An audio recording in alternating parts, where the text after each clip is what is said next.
cannot be bought. Barricade cannot be compromised, it cannot be bought. That was why they voted his home. But before I go on any further, I must welcome each and every one of you. But lawyers cannot be bought.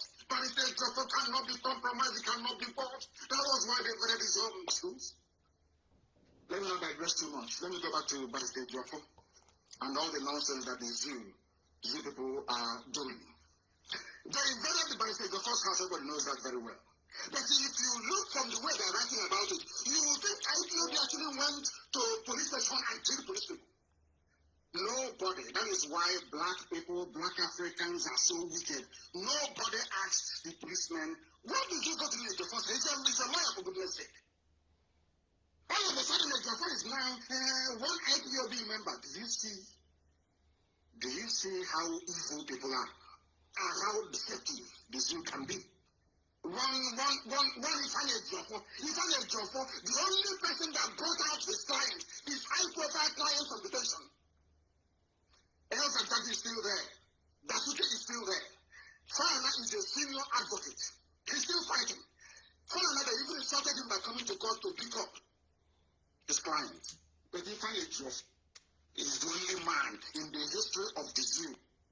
We are unrelenting and nothing can shake us. They know we are unbribable. Even our lawyers cannot be bought. Barricade Jofo cannot be compromised, it cannot be bought. That was why they voted his home. But before I go on any further, I must welcome each and every one of you. But lawyers cannot be bought. Barricade Jofo cannot be compromised, it cannot be bought. That was why they voted his home. Let me not digress too much. Let me go back to Barricade Jofo and all the nonsense that these you people are doing. They invaded the Barricade Jofo's house, everybody knows that very well. But if you look from the way they're writing about it, you will think IPOB actually went to police station and killed police people. Nobody. That is why black people, black Africans are so wicked. Nobody asked the policeman, why did you go to the Jofo? He's a lawyer, for goodness sake. All of a sudden, the Jofo is now one IPOB member. Do you see how evil people are? And how deceptive this you can be? One Ifeanyi Jofo, the only person that brought out his client, his high-profile client from detention. El Zagzag is still there. Dasuke is still there. Fana is a senior advocate. He's still fighting. Fana, they even insulted him by coming to court to pick up his client. But Ifeanyi Jofo is the only man in the history of the zoo. We are unrelenting and nothing can shake us. They know we are unbribable. Even our lawyers cannot be bought. Barricade Jofo cannot be compromised, it cannot be bought. That was why they voted his home. But before I go on any further, I must welcome each and every one of you. But lawyers cannot be bought. Barricade Jofo cannot be compromised, it cannot be bought. That was why they voted his home. Let me not digress too much. Let me go back to Barricade Jofo and all the nonsense that these you people are doing. They invaded the Barricade Jofo's house, everybody knows that very well. But if you look from the way they're writing about it, you will think IPOB actually went to police station and killed police people. Nobody. That is why black people, black Africans are so wicked. Nobody asked the policeman, why did you go to the Jofo? He's a lawyer, for goodness sake. All of a sudden, the Jofo is now one IPOB member. Do you see how evil people are? And how deceptive this you can be? Please share this program. Keep sharing this program, please. Good evening, Biafrans all over the world. Good evening. Biafrans all over the world, lovers of freedom. I want to say good evening to each and every one of you this evening. I am here once again. My name remains Mazi, Ikem Patrick DK, and talking to you from Patrick Ikem Chronicle. This evening, I want to continue from where I stopped yesterday. It's important that we all engage in this conversation because the time we live in requires my presence in the media consistently, because the leadership of IPOB have raised the highest level of media alert and signal. So every media personnel have been mandated to be present in the media, to go into the education of our people, to continue to enlighten our people on the need for us to remain consistent in the struggle for Biafra restoration, and for our people to understand that they own Biafra, they own the struggle, that Biafra does not have a specific right to any individual. Nobody owns the franchise to Biafra, either the struggle or the nation. So nobody should, for any reason, be bullied to chicken out. Nobody should be intimidated out of this struggle, because we all own it. We have all made our sacrifices, we have all made our contributions, and you must have that sense of ownership, because that is what the zoo citizens lack. The Nigerian citizens doesn't have that sense of ownership of their country, and that is why you see that they are not patriotic. And we cannot carry lack of patriotism into Biafra. The moment you start seeing yourself as the owner of Biafra, as the owner of the struggle, as the owner of this movement, then you'll be getting things right. The Biafra struggle is not an exclusive right of any individual, whether in the leadership position or even in the lowest level. We all own it. And gone are the days where you frame people up, bully them out, simply because you want to have your way. Gone are those days, and that is why we are bringing this education, so that people will understand the importance of ownership. Biafra is our collective property. Biafra is our collective property. It is property of every Biafran. As long as you are a Biafran, you are part and parcel of the entity called Biafra. The choice to be part of the struggle is personal. The choice, but when it comes to the right of being a Biafran, every Biafran has the right to be part and parcel of this struggle. Ike Chukwu Chukwuma, thank you very much for coming in. As you join, please make sure you share this program. I'm not going to waste much time like I did yesterday. I'm going to try to make it as brief as possible. I know that there are a lot of people online. Many people are talking. There are a lot of programs going on online right now. But I think this is the best time for me to come online to talk to our people as well, to bring my voice to the table. So you are all welcome. I want to welcome you. I want you to share this program, please. Make sure you share it. And I will still open the line like I did yesterday, so that people who didn't have the opportunity to call in yesterday can do so today. And also those who called in yesterday can also call in if they have any question, if they have any contribution to make. So, I want our people to have their self-confidence intact. Please, as you join, share this program. I want to thank you for yesterday's program. It was widely shared. It was widely shared.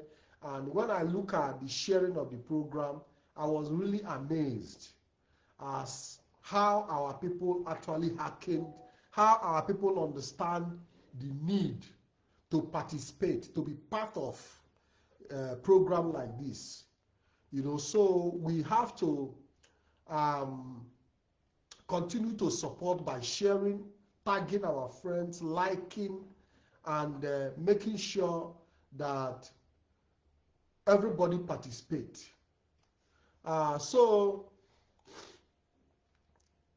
let me look at what Chiemeka Henry Billion said. Biafra is our collective property, yes. IPOB is founded by Mazi Nnamdi Kanu.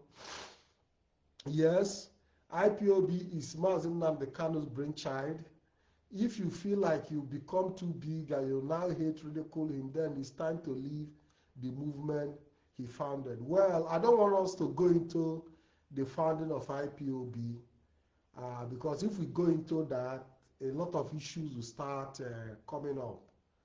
You know, a lot of people, I don't want us to be diverted into the formation of IPOB.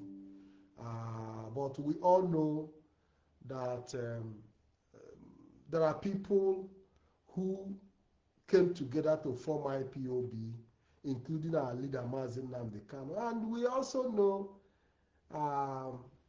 that the person who even gave the name IPOB, that name, Indigenous People of Biafra, was not generated by Mazi Nnamdi Kanu.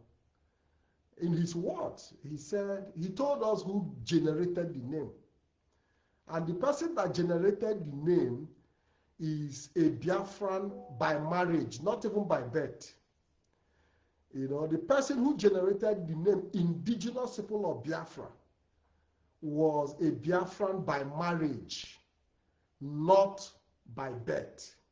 You know, so before you come here to ridicule yourself, Chiemeka Henry Billion, people like you are the kind of people who feel that they have in-depth knowledge of what we are doing. At some point, I was naive like you. At some point, I was used also as an instrument to fight people who saw things differently. I participated in blackmailing people even without having first-hand knowledge of what happened. Orders were given and we followed orders based on, you know, that respect for order based on our enthusiasm.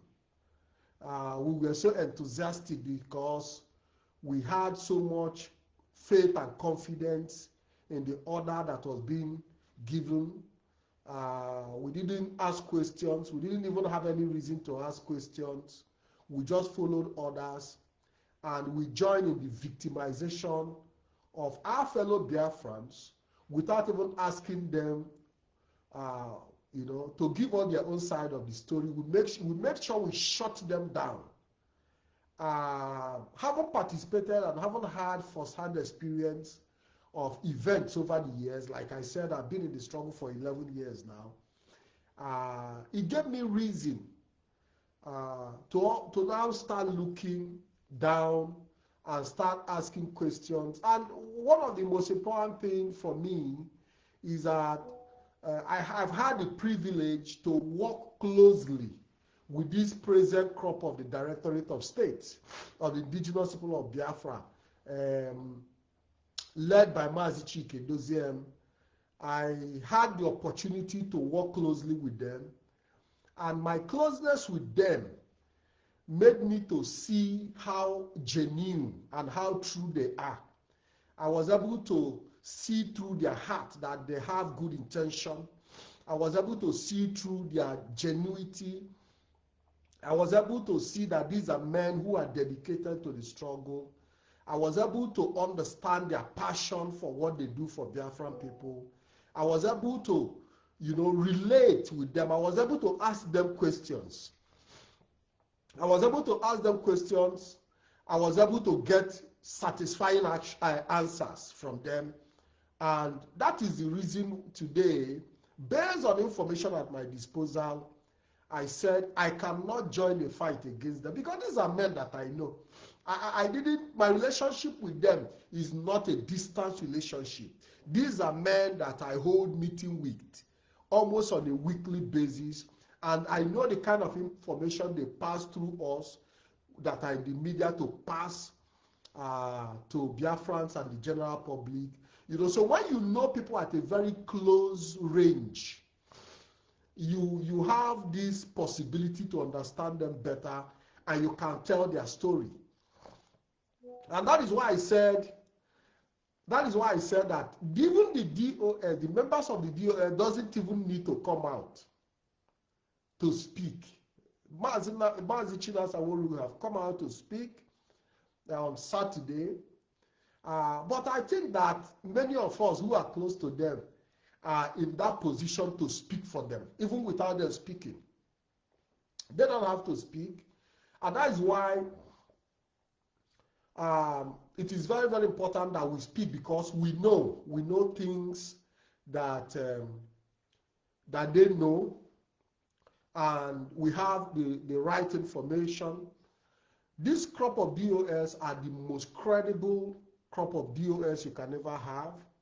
They are the most loyal when it comes to loyalty to our leader, Mazi Nnamdi Kanu. There are a lot of information at their disposal that is damaging, that they feel should not go out there to the public. And they have held this information for years. You know, they have held this information for years, making sure that they protect our leader, Mazi Nnamdi Kanu, and also protect the Biafra struggle. Most of the things that they have endured, if they were efulefus, if this crop of DOS were efulefu, most of the information they have at their disposal would have been in the social media, especially information that would have been damaging to Mazi Nnamdi Kanu and even to the struggle. But they understood that they needed to protect the integrity of Mazi Nnamdi Kanu despite all his, misdoings. This man made sure that they protected certain informations that would have discredited Mazi Nnamdi Kanu and put his integrity in question.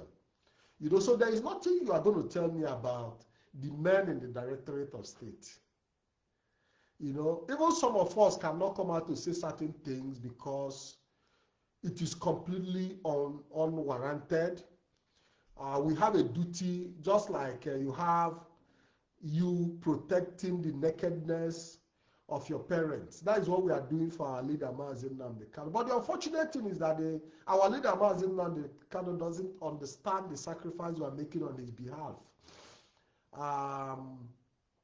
Very, very unfortunate that he doesn't know that he has the best men around him.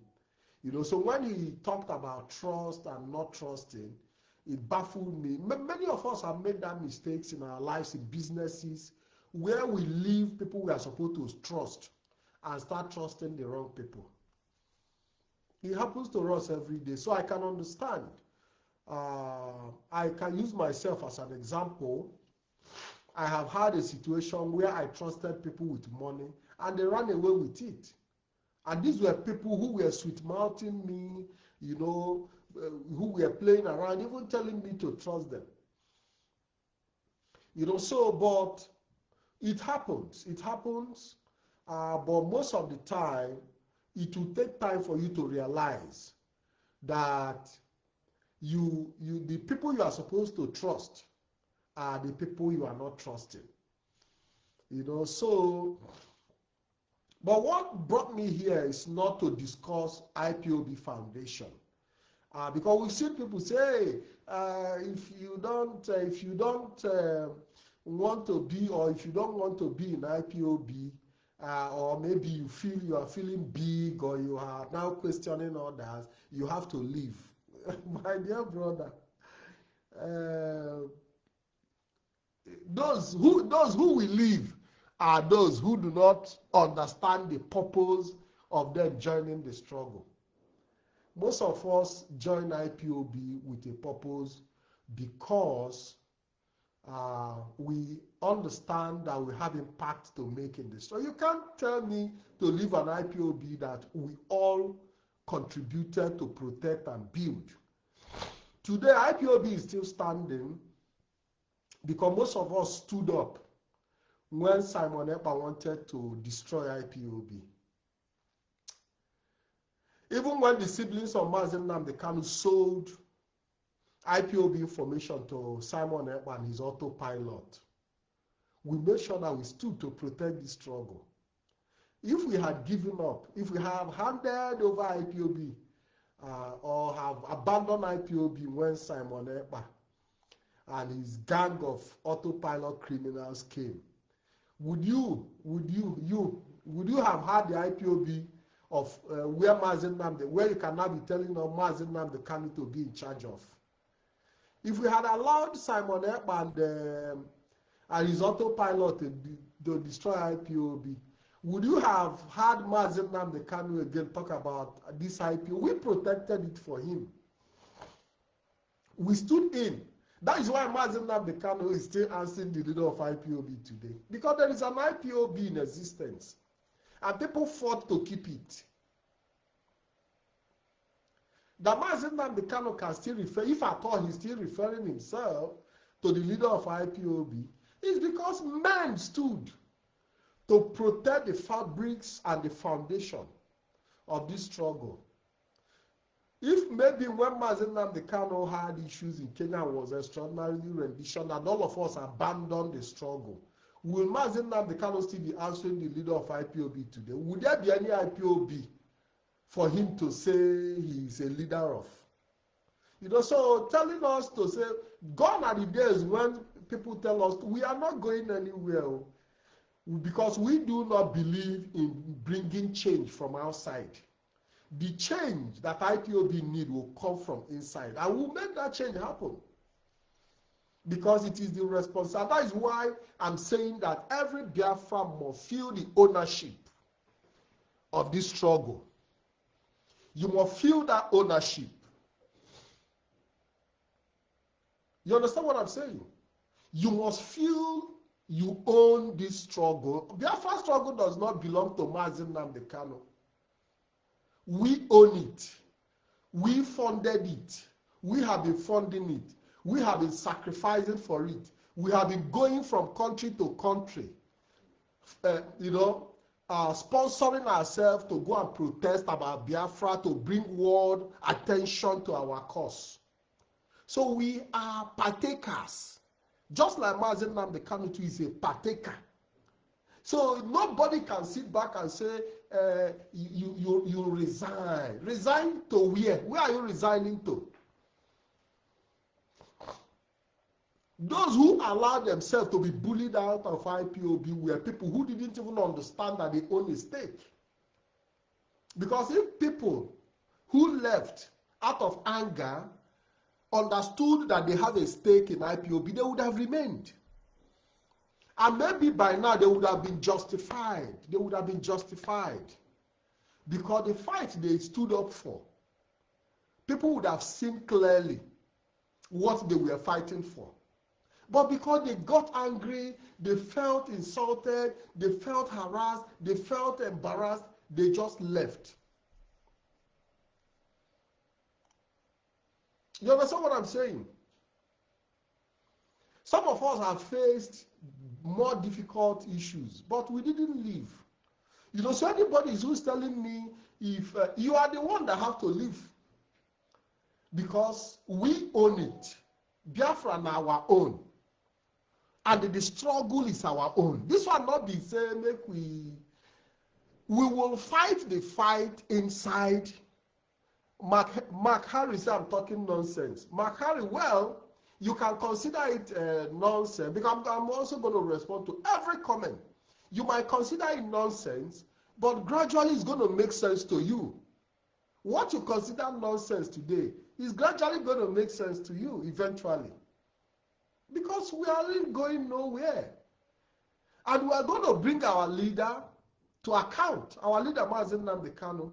Because if he has to lead Biafra people, then he has to be accountable to Biafra people.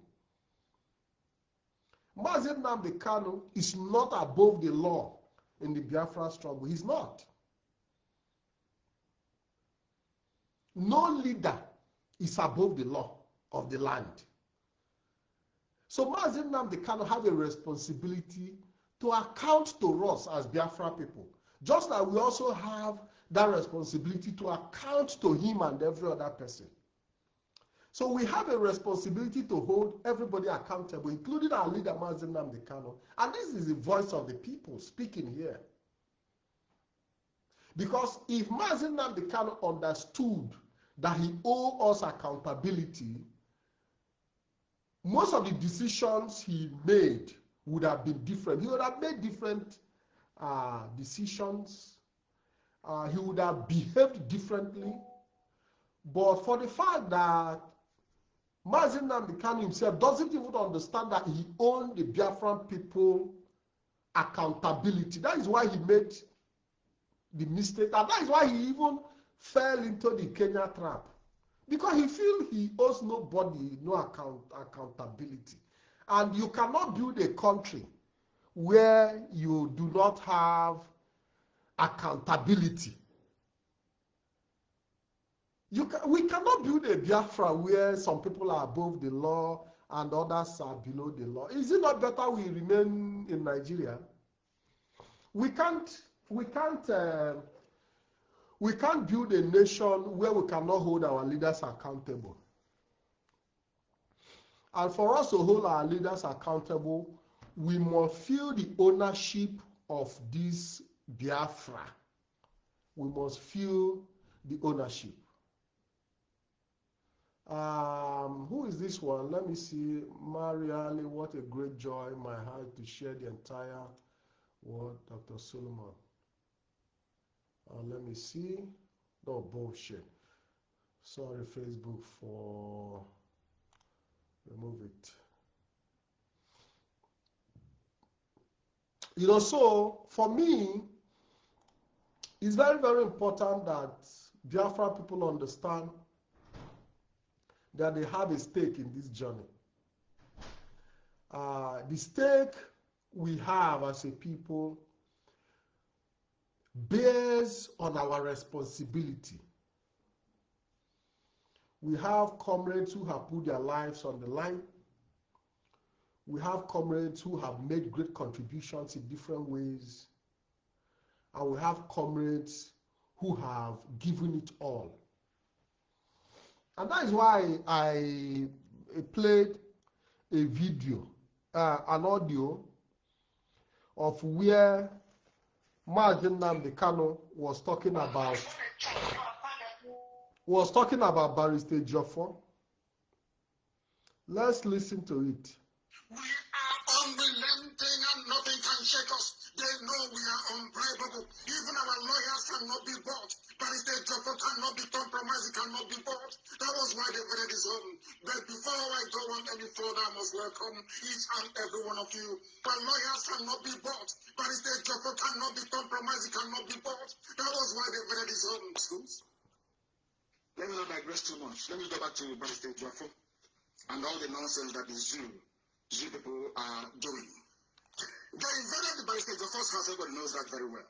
But if you look from the way they're writing about it, you will think IPOB actually went to police station and killed police people. Nobody. That is why black people, black Africans are so wicked. Nobody asked the policeman, what did you go to the Joffo's? He's a lawyer, for goodness sake. All of a sudden, the Jofo is now one IPOB member. Do you see how evil people are? And how deceptive this you can be? One Italian Jofo. The only person that brought out his client, his high-profile client from detention. El Zagzagi is still there. Dasuke is still there. Falana is a senior advocate. He's still fighting. Falana, they even insulted him by coming to court to pick up his client. But Ifeanyi Jofo is the only man in the history of the zoo. We are unrelenting and nothing can shake us. They know we are unbreakable. Even our lawyers cannot be bought. Barrister Joffo cannot be compromised. It cannot be bought. That was why they voted his own. But before I go on any further, I must welcome each and every one of you. But lawyers cannot be bought. Barrister Joffo cannot be compromised. It cannot be bought. That was why they voted his own. Let me not digress too much. Let me go back to Barrister Joffo and all the nonsense that is you people are doing. They invaded the Barrister Joffo's house. Everybody knows that very well. But if you look from the way they're writing about it, you will think IPOB actually went to police station and killed police people. Nobody. That is why black people, black Africans are so wicked. Nobody asked the policeman, where did you go to the Ejiofor? He said, he's a lawyer, for goodness sake. All of a sudden, Ejiofor is now one IPOB member. Do you see how evil people are? And how deceptive this you can be? One Ifan Ejiofor, the only person that brought out his client, his high-profile client from detention. Health Executive is still there. Dasuke is still there. China is a senior advocate. You know why? You know why I love IPOB media? Because we they do research, oh. We they do research. That's the way you talk 10 years ago. If you come out 10 years later to change your mouth, we will go bring out the one where you talked 10 years ago. And that is accountability. We hold it to account. And that is why we said that we will hold our leader. You know, many people think that when we talk about accountability, that is born out of hatred. No. When we talk about accountability with our leader, Mazi Nnamdi Kanu, it's not born out of hatred. We hold Mazi Nnamdi Kanu accountable because we want him to be better than he was 10 years ago. Now we mean well. We are the people that mean well for our leader, Mazi Nnamdi Kanu. We want him to be better. So that if Mazi Nnamdi Kanu was irresponsible 5 years ago, we will help him to be responsible now as our leader. We don't go there, they paint him white. We owe it to him to be a more responsible leader. And that is our job. That is our job. So you should understand from the angle we are coming from. That when we say that they abuse Mazi Nnamdi Kanu and they insult our leader, no. You can only hold the person you love accountable because you want the person to improve both in character. You want the person to see things differently, that he has a bigger responsibility. Because maybe when Mazi Nnamdi Kanu was preaching and saying the things he was saying, maybe he doesn't even understand the kind of impact he was making in people's life.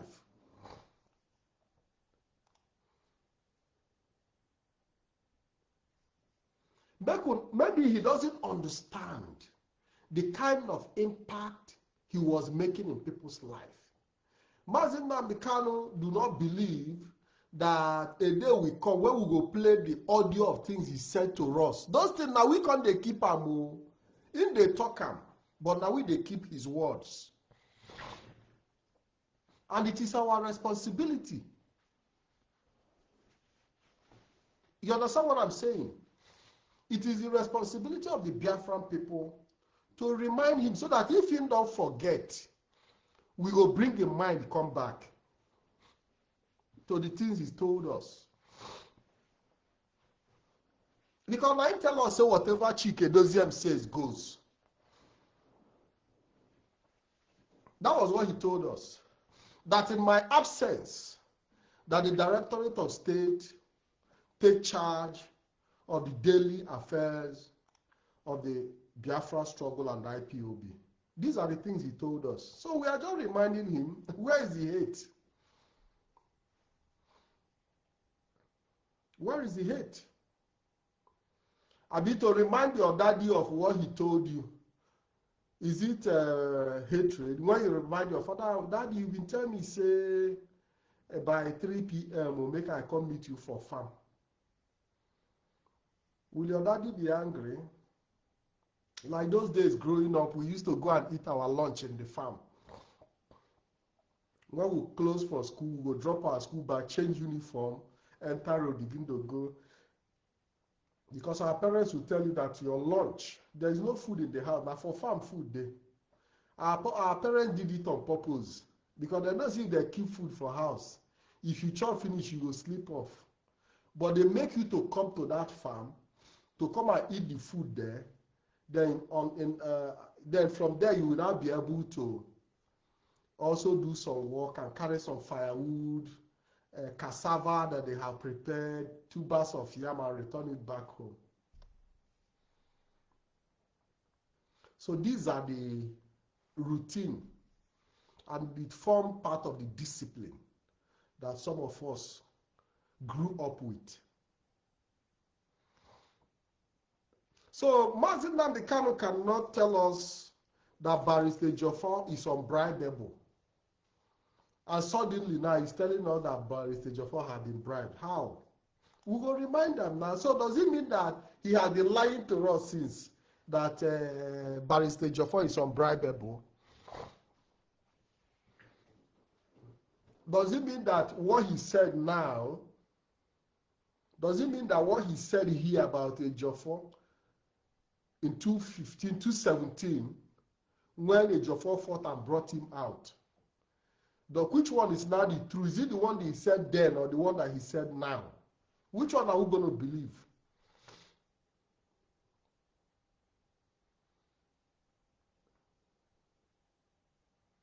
You know, so these are the things we are saying.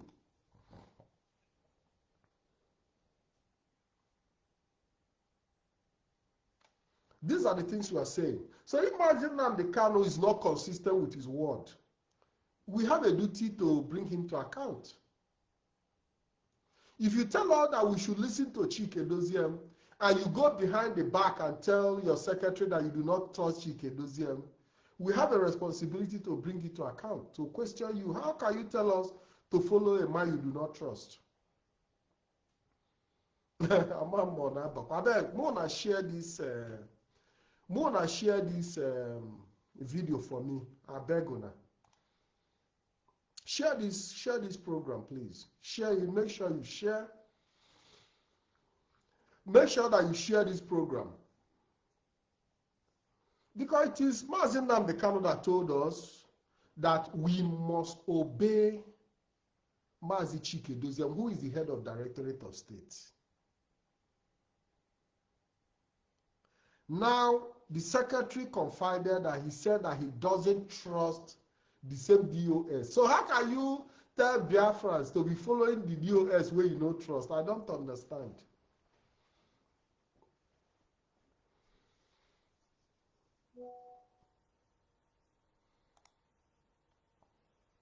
Huh?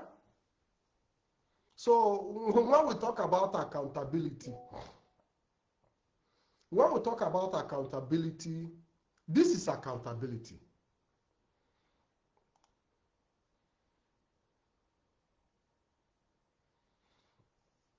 This is what we call accountability.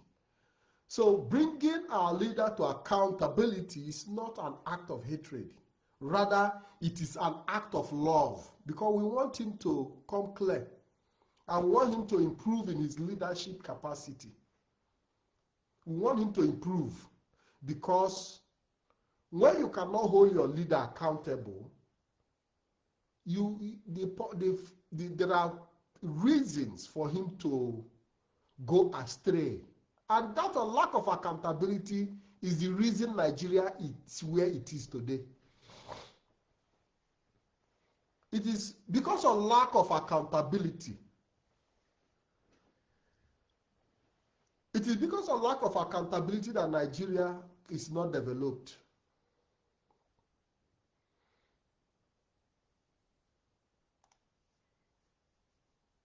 So when we call for the accountability of our leader, Mazi Nnamdi Kanu, it is our responsibility to do so.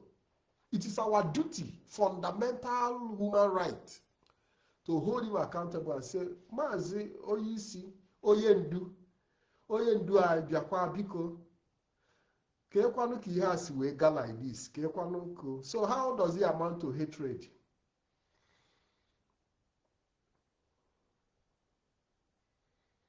How does telling our leader, no, ni here imepalo here drama, ni kwesi, I mean, how does it, Mazi Nnamdi Kanu doesn't owe us.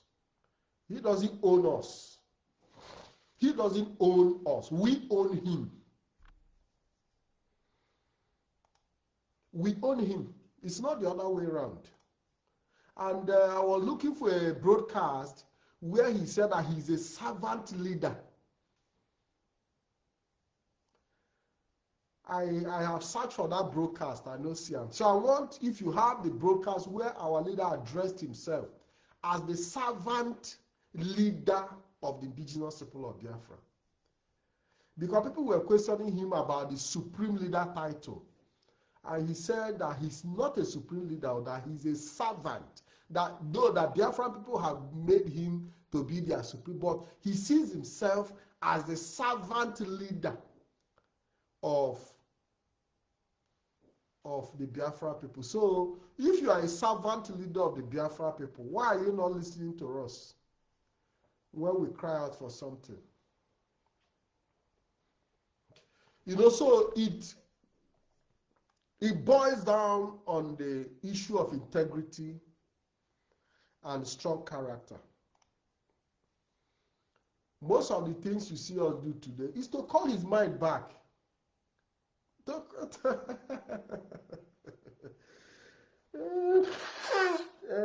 Make I block Kata.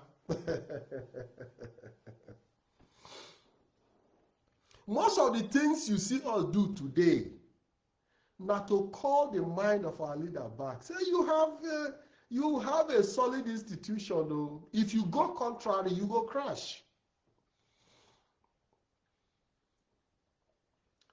Look at how Mazi Nnamdi Kanu went from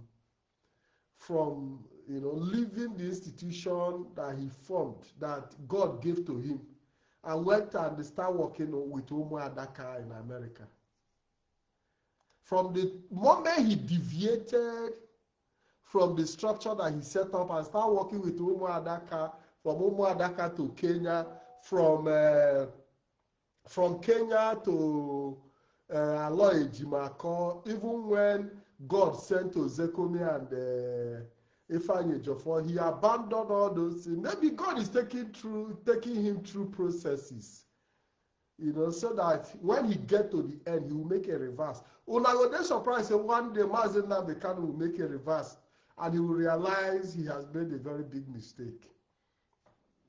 Because the trajectory continues to show that each time he abandons that ordained divine structure that God gave him to manage, he keeps falling deeper into the hole.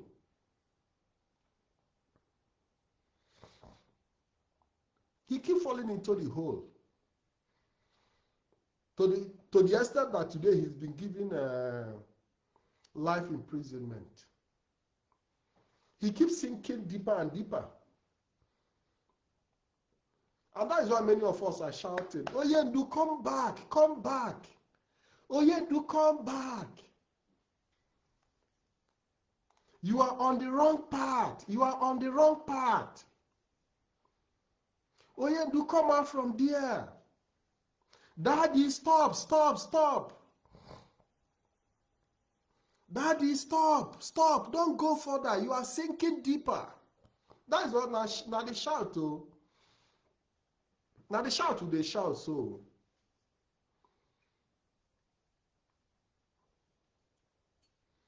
Today now we want to sink again into 100 men poto again. I better share this video. Share this program. It's very important for me.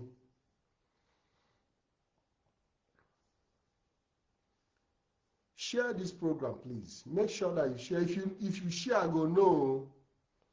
If you no share, I go know. Because I can see those who share the program from my screen.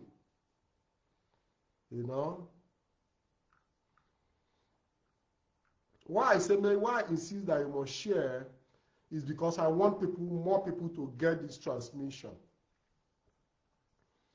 So all the people that are junketing up and down, we love Oyendu, you love Oyendu, but you cannot even tell him the truth. How can you say you love a man that you cannot tell the truth? Where is the love? That you cannot tell who you call your Oyendu. Ị gaghị agbanwe ya eziokwu si ya nna anyị with respect. With respect, nna anyị ụzọ ị na-aga, because that is the only way you can know who love you. The person that loves you will call your attention to your mistakes. The person that loves you will tell you that, no, this road. But those who claim, who clap for you, even when you are going astray, it is only your enemy that claps for you when you are going astray. It's just like a story of the mosquito.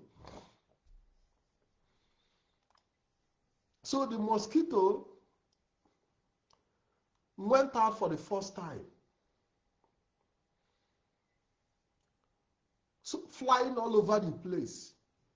When he returned back home, he tell him, Mama, say, Mommy, or say, he tell her and said, if you know how I was maneuvering last night, and what I was hearing is that just clap, clap, clap.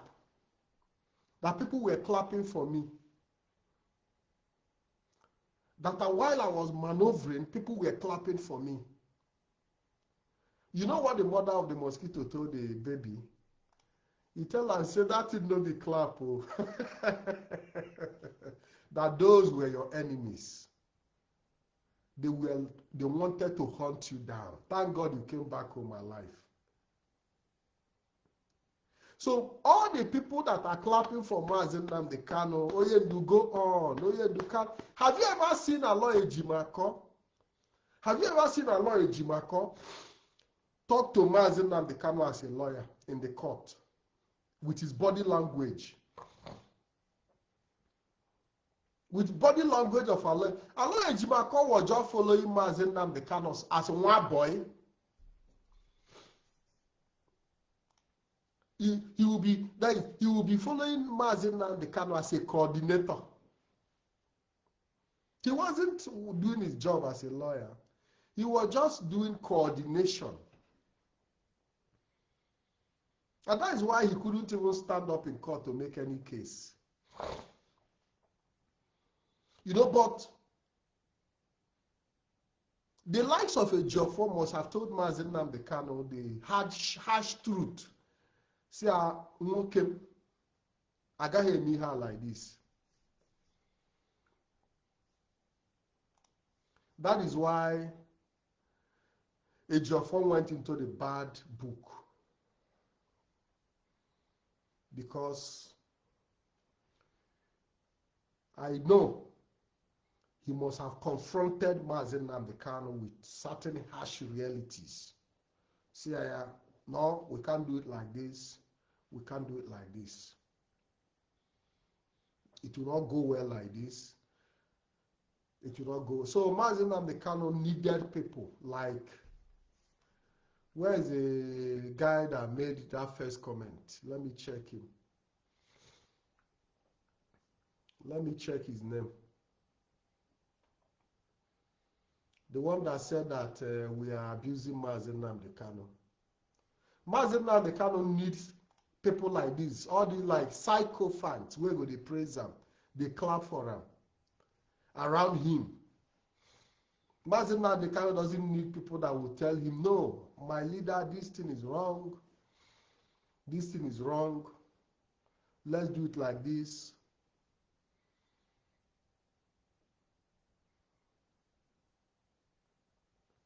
So at the end of the day, where are we today?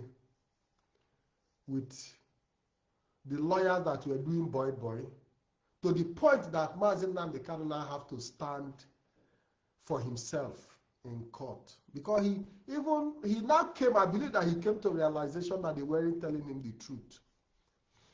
He has to keep all of them by the side and start responding to his own case by himself.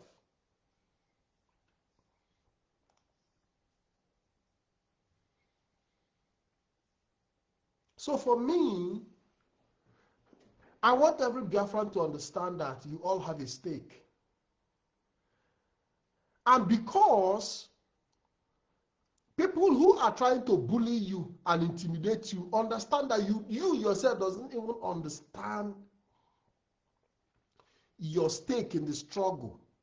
That is why they, just like in Nigeria, you see politicians, they behave like saying that they own the country.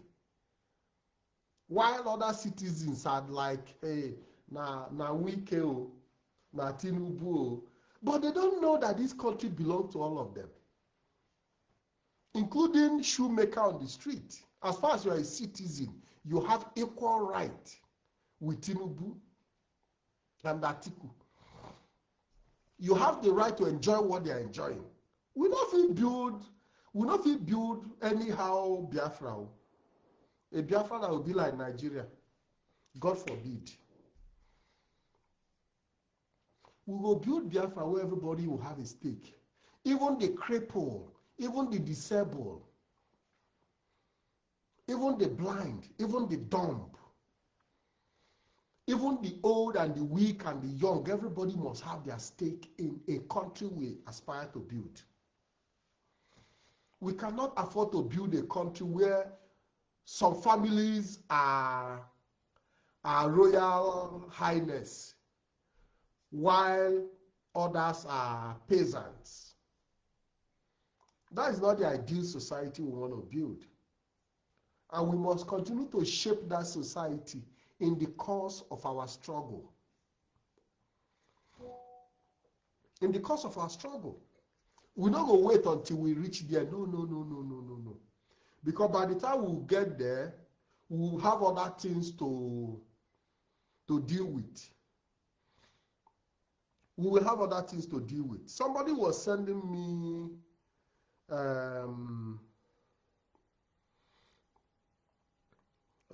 somebody sent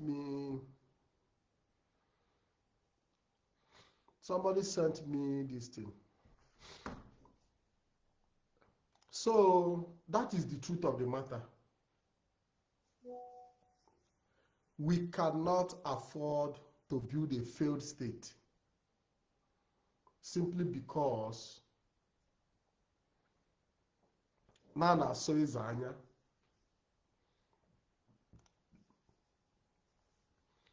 If you want to call into the program,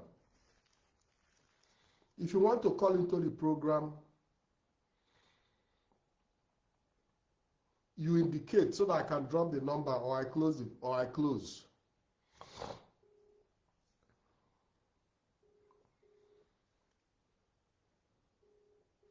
Emeka Okonkwo says, shame on all the DOS members working against Mazi Nnamdi Kanu. Emeka Okonkwo. I'm not a member of DOS, but I don't believe that any member of DOS is working against Mazi Nnamdi Kanu.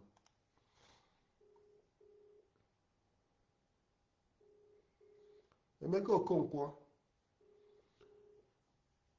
If anybody tell you that the members of DOS are working against Mazi Nnamdi Kanu, these are just mere propaganda. We have had this story before now.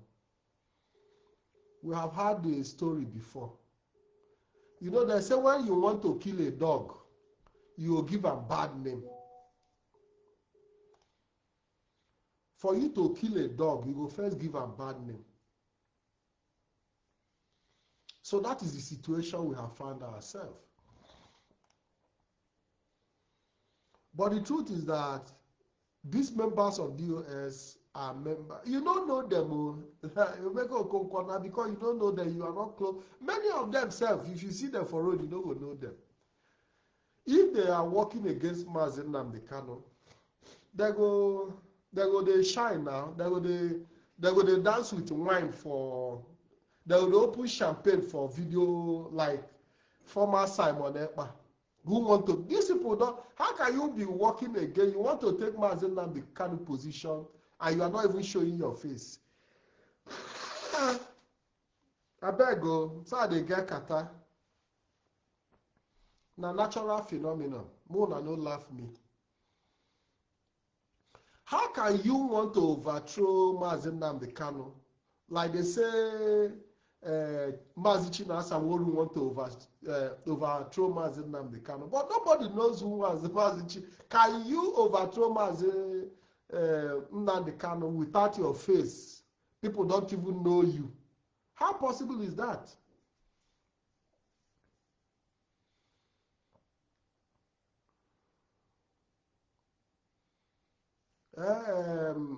Emeka Okonkwo. Today, now people they even they challenge Mazi Chinasa Nworu, say, show us your face if you are a man. You say you are a man. Show us your face. Okay, John Cruz said I should. Let me put the number on the screen.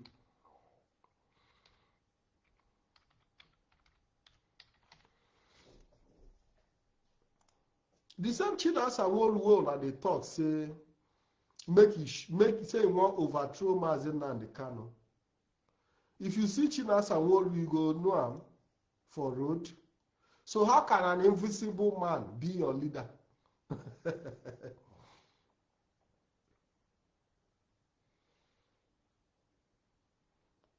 You think say somebody where you face no day for, where not they show if you lead our people. How do you want to do it? So if Mazi Chinasa Nworu want to overthrow Mazi Nnamdi Kanu, you go know, you go the, and for him to not to even show him face the instruction where Mazi Nnamdi Kanu give him. Hello, caller. Good evening and welcome to the program. Are you there? Good evening. Just hold on. Let me hide the volume. Okay. Yes. Go. Your name and go ahead, please.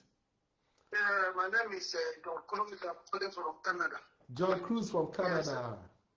You're welcome to the program. Thank you, Mazi.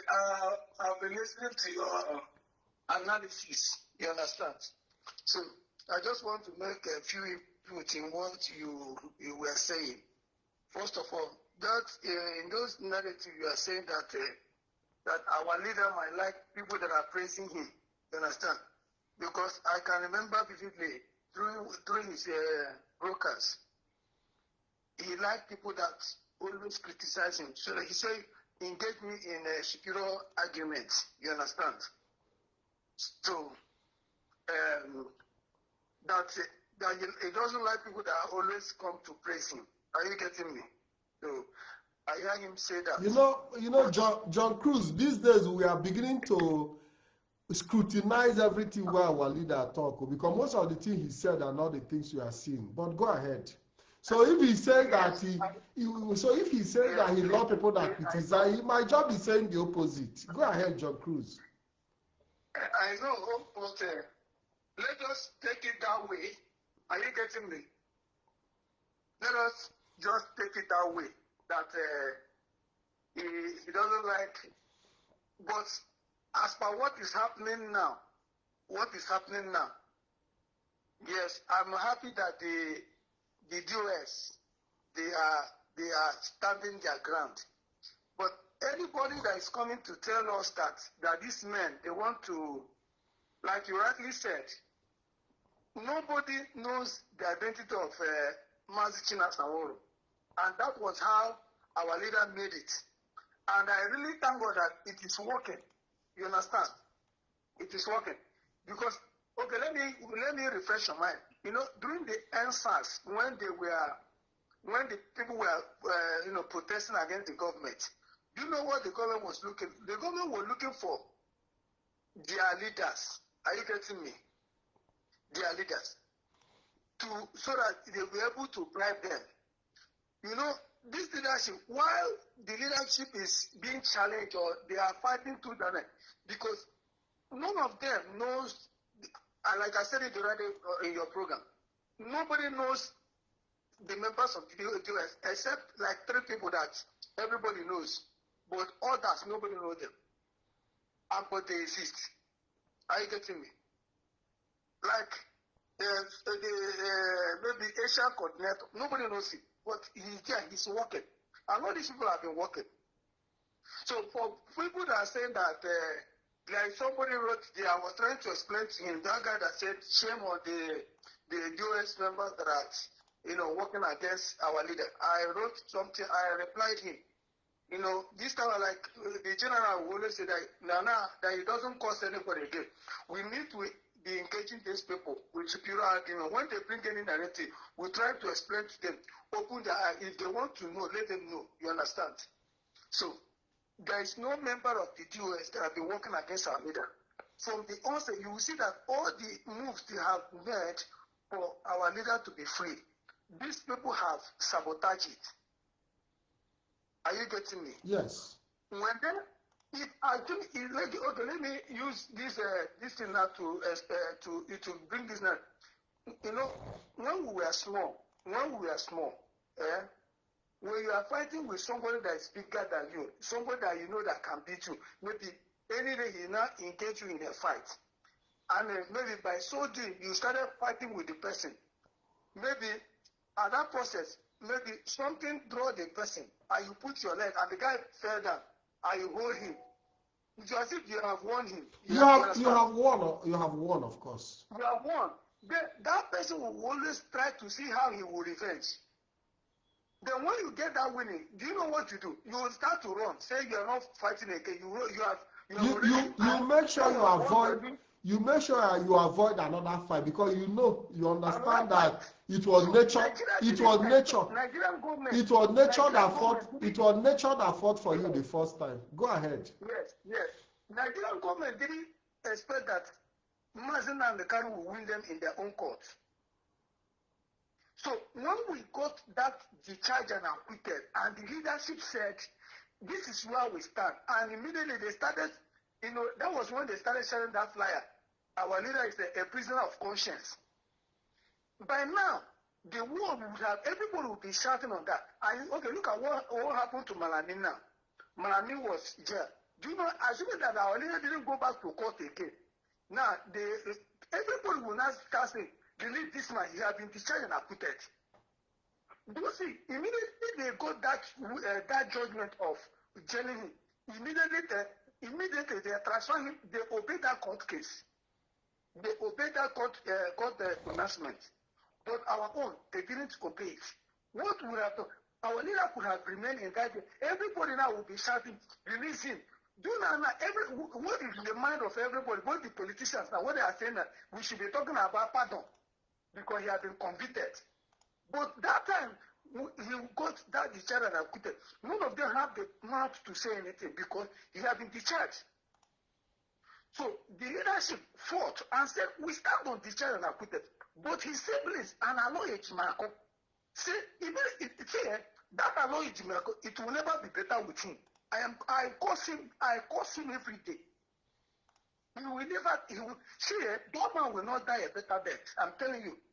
Immediately, but if they go that journey, he started saying he was the one that brought the extraordinary edition, this and that. But when they went back to court, the lawyer asked that judge asked him, "What is the evidence?" He won't bring anything. Until they push our leader to be jailed. Now they turn around and say it's a Jofo. In fact, people should start questioning the stability of Mazi. And you see, that is why Kanunta will not open his comment section. Let him open his comment section. Kanunta. Okay, Kanunta comment section is not open. It's not open now. What is it? What did they pursue? What did they pursue? Because we need to ask a potential supreme leader is running away from the people he wants to lead. Let him come. I don't know which supreme leader is. So assuming that, like I know, if IPOB members know that our leader is in Kenya, in fact, there's only one pronouncement from the leadership. All road leads to Kenya. Everybody will fly down to Kenya. Kenya government will know that people came. But we know But these guys, they covered it until they brought him back. Now, they are blaming people that don't know about it. So, I want to encourage the leadership. Let them continue. And there's something, some people will be saying that they will be saying we are only focusing on this. There's something our leader taught us. He told us about multitasking. So we cannot leave these people and allow our house to be destroyed. So we'll be tackling them and also safeguarding our house. So that is what I want to put in this program. Thank you so much, John Cruz, I really appreciate you. Thank you very much for your contribution. Thank you very much. I really appreciate it. I'm hearing it for the first time that Kanunta's comment section is locked. Hey. So Kanunta doesn't have the courage to open his ordinary comment section to respond to messages. Huh?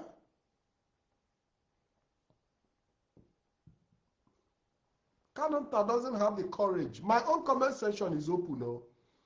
I know the amount of insult I receive every day. But because I have that ability to educate people, I have that ability to interact with even people who disagree with me.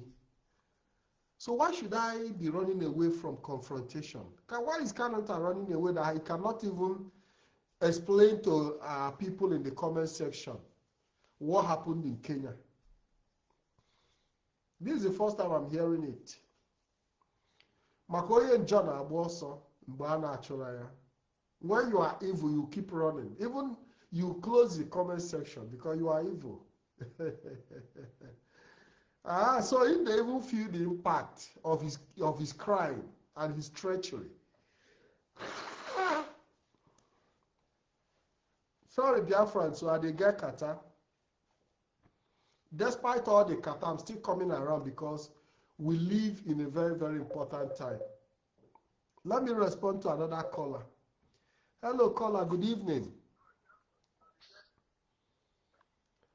Hello. Yeah, good evening, caller. Good evening. You're welcome to the program. Yeah, Mazi, thank you very much. I'm listening to your program. Mazi, based on this stage we are in now, I don't know if it is necessary, but I have a sort of a suggestion. Go ahead. We have listened to Mazi Chinasawol, and we appreciate his broadcast, and we know where he stands. Sometimes we do go to social media, we see what is going on. These guys that are fighting us, they are propagating a lot of lies and propaganda that they are working with some of the DOS. So I don't know, I was thinking maybe if it is necessary or is it important, to also know our stand. Like for me, I already passed my vote of confidence to the DOS. Is there any way they can hold a meeting and, also let them know their stance and know those that are more between them, that are maybe giving out information or working against what they believe on? Is it within the DOS? Yes, between the DOS. No, you didn't follow my program yesterday. I followed, I think I called in, but I didn't start when I came back from work. Yesterday I've already talked about this issue now. And I said that what gave the Directorate of State that leverage, that advantage to be able to stand to fight their battle and take us to where we are today is because they were able to purge themselves. They were able to filter the Directorate of State to the point where you have the same individual with like minds. You know that the early time when Mazi Nnamdi was renditioned from Kenya, there was crisis within the Directorate of State because you had so many people with different characters and everybody a lot of confusion. There was this woman they used to call Madam Erewa. Today today you go hold meeting with DOS. Tomorrow they go hear the thing for outside. You understand what I'm saying? Gossips were flying from meeting that is supposed to be held within the caucus. So the likes of Madam Erewa, the man, you know, she's an old woman. Yes. She go carry the matter, go spread them. She was even taking pride in leaking the secret of as part of her duty. So now in duty to leak secret of the DOS. You understand what I'm saying? Yeah, I understand. So and these were people that our leader brought into DOS with his own hand, though. You understand what I'm saying? These were people that he brought in to be part of the Directorate of State because he wanted the Directorate of State to be a complete circle of every Biafra region. So by doing that, he brought in both mad people, man, the Sinadron man. What I go. So when the Directorate of State, in their wisdom, headed by Chikedozian, realized that they cannot face the battle ahead with this type of characters in their midst, they started filtering the DOS to the point that they were able to build a strong, not in numbers, but a strong people who understand the mission ahead. You understand what I'm saying? Yes. You know, so they were able to build a strong Directorate of State with common minds. So when you hear them now, they talk, say, DOS cabal, it is because of the filtering. And that filtering didn't all go well with the likes of Kanu because they felt that the DOS had become so disciplined to the point that they can no longer influence things that are happening within that Directorate of State circle. So they have to find a way to fight this organization by trying to project them to Biafra that they are building a cabal in the Directorate of State. But what happened was that Mazi Chikedozian, in his wisdom, understood that he didn't need numbers, that he just needed few men with integrity who understand the journey ahead. I don't know if you understand what I'm saying. Yeah, I'm getting you. Talking about, so for us, as far as the Directorate of State is concerned today, I think it had been filtered to that point where they no longer have fear of information leakages. They no longer have, and that is why they were also able to protect the integrity of our leader, Mazi Nnamdi Kanu, even when they had a lot of indicting information against him. They never brought it to social media. They never made it to circulate. They held it tight among themselves because they understand the damage it will cause to the psyche of our people. Yes. Because they understand that the protection of the integrity of our leader, Mazi Nnamdi Kanu, also means the protection of the Biafra struggle. You understand what I'm saying? Yeah, I understand. You know, so just imagine that you had the likes of Madam Erewa in DOS by now, with the kind of information at the direct disposal. You would have started seeing pictures of our leaders in some kind of places, you know, on social, because everyone will jump and say, now that they can't be this, so now this thing they do for our back. You understand how? But yeah, for sure. Because we have a stake in making sure that we also protect our leader. We have that responsibility to protect him. Even when we catch and say in the chop person, or there is this northern way say, even if saying see in northern brother the chop person leg, say he will protect him. So we have a responsibility to protect him. Then I not as I know my baby zedi. Among me water.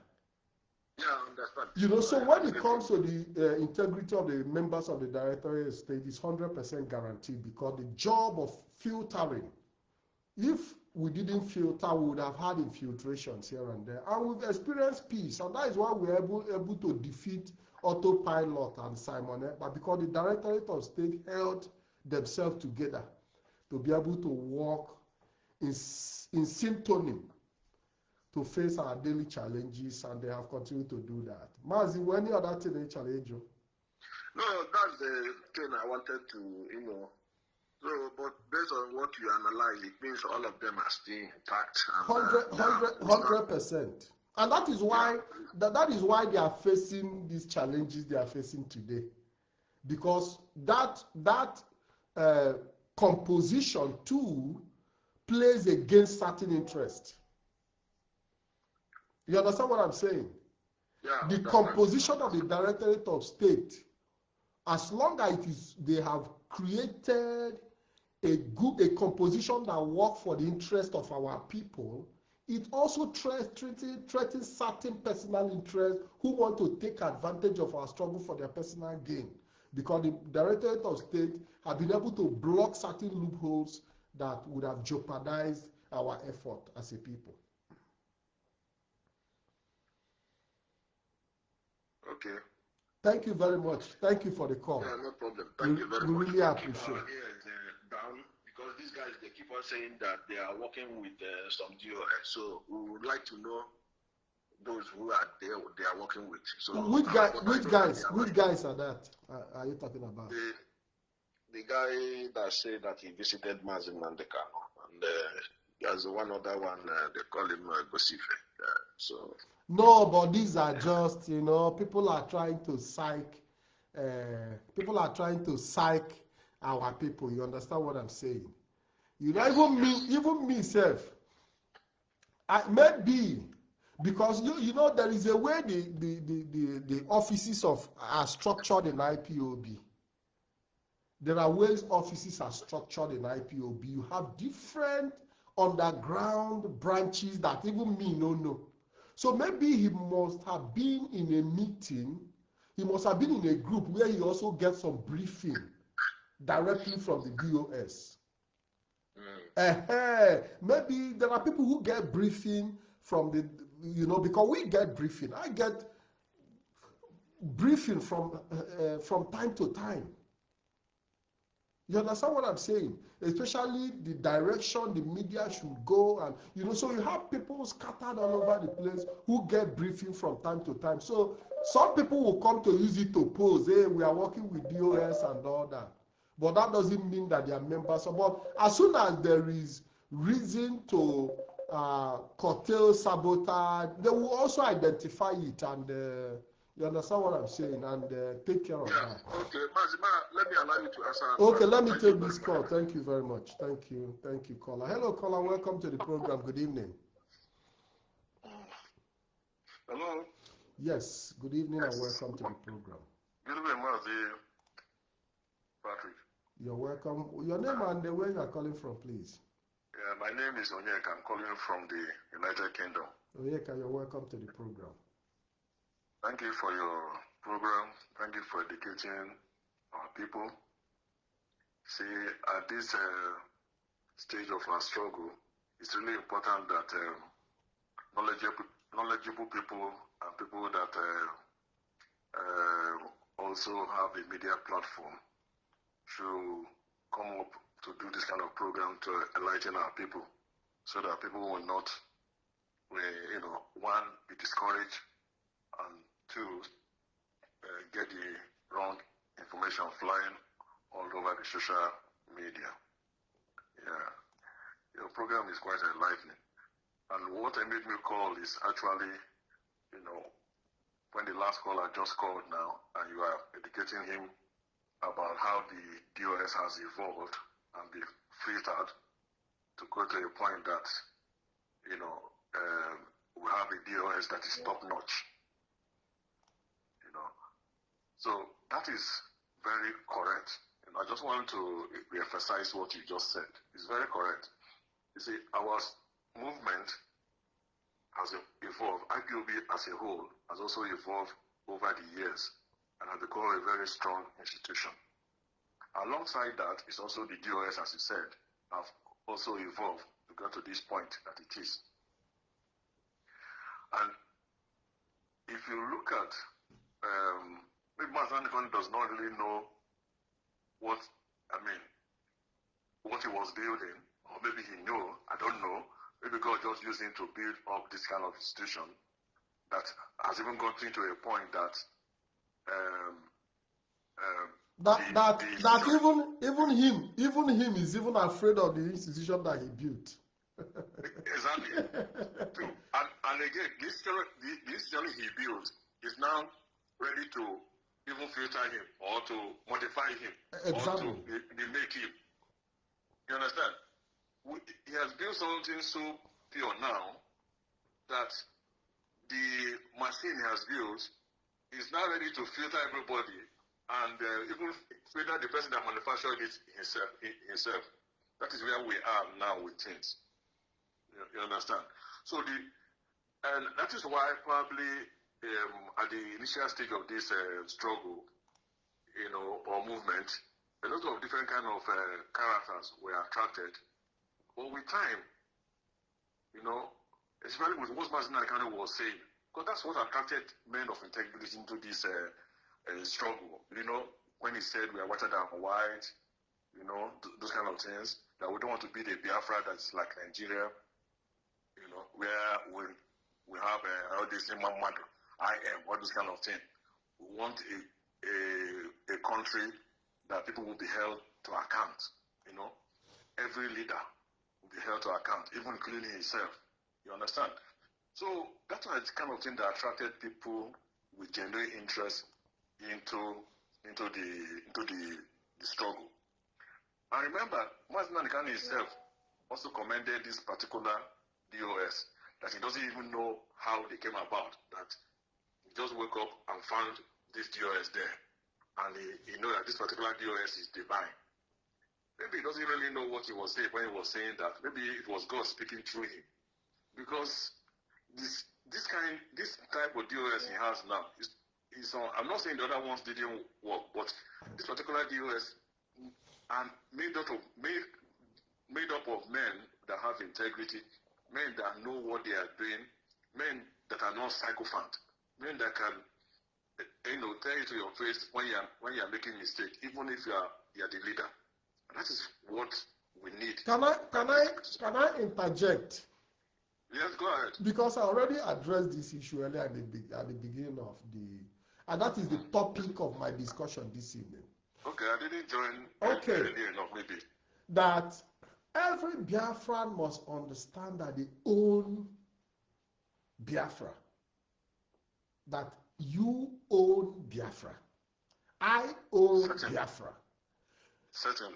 And until we live with that mentality, until we build that mentality in us, we will not be patriotic enough to this Biafra we are pursuing. Exactly. If we've not been able to build that concept of understanding that this Biafra is our own, exactly, we will not be patriotic enough to the cause.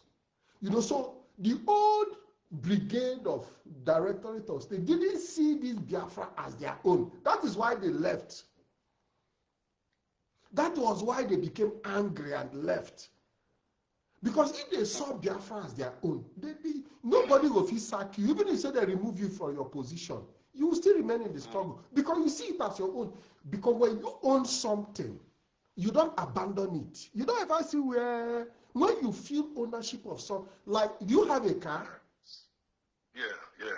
Your car goes spoil for road, you go abandon them. Exactly.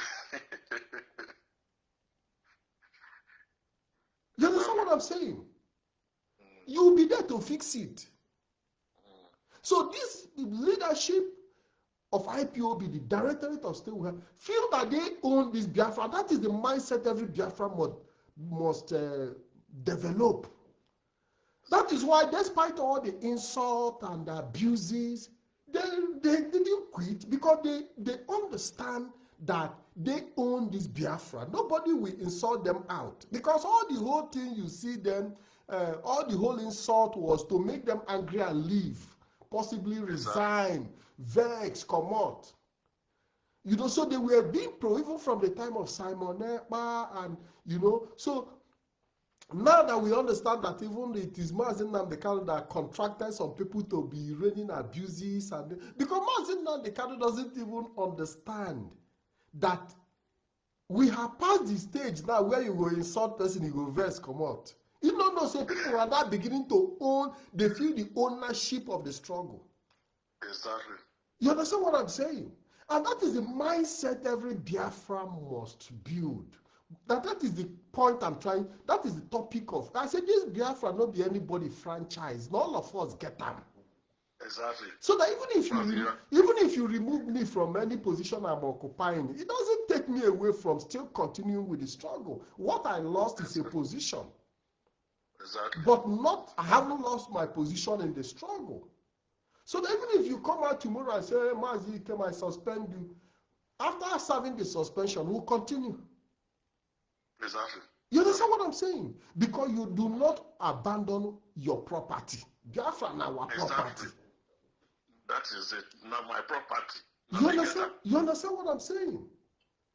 You know, that is the reason you see that this crop of DOS have made the difference, because they feel that ownership and they believe that they have a stake in making sure that we do the job that we are sent to do, and make sure that even if say we want to correct mistakes, we cannot correct mistakes from outside.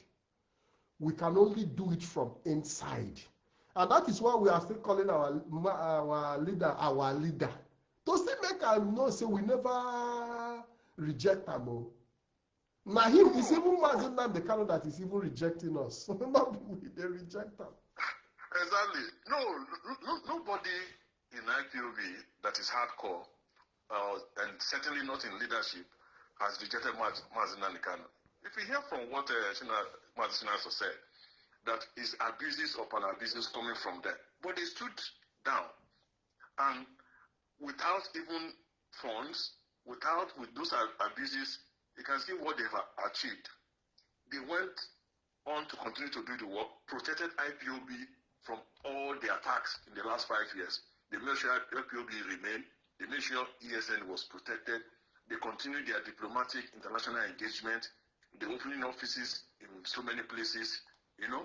So they continued, despite the insult, despite lack of appreciation from Mazi Nnamdi Kanu. They still continue to accord him that respect as our leader. And we should continue doing that. The reason also being that, one, Mazi Nnamdi Kanu has done a lot of job with this setting up this structure. You know, it's not easy to have set up this structure, which he did. Whether he did it through, he could have done it only by himself. I'm sure that some kind of divine intervention happened for him to be used to set up this kind of structure that he himself also professed that it is difficult to destroy. That even he himself cannot even destroy it. You understand? So if you see a lot of things Mazi Nnamdi Kanu has said in the past, and you now start seeing what is coming out from Sokoto, you start wondering, is it the same person? Is it the same? You know, that kind of thing. But we have to still accord him that respect because of what he has achieved or what he has done. You know, I don't know what is happening in Sokoto prison. I can't, I'm not a divine person, but one of the I don't know the name of this lady that prays. I'm not very religious like that to be able to know things about seeing things and all those kind of things. I don't know, but in one of our Mazi's platform, I think on Sunday, Mazi Lionman, evangelist Wokik, I think they call that lady Wokik or something like that. Yes. Yeah, came to say something about Mazi Nnamdi Kanu being under control with all this juju and all those kind of things. You see, that is the problem with our people. Sometimes, all those kind of things, I know sometimes we just make certain assertions based on our own superstitious beliefs. Exactly. Me, I'm not superstitious in my belief, because Mazi Nnamdi Kanu had been a man who have shown spirituality in his work. He has been somebody who have demonstrated spirituality. So This is a man who said that he prays 7 times in a day. That he prays for Biafra 7 times in a day. That, you know, so how can you now sit back and say that such a strong spiritual man say that take Juju Holland? It becomes contradictory. Which means you do not believe in his spiritual strength. Exactly. So I find is it making you to laugh?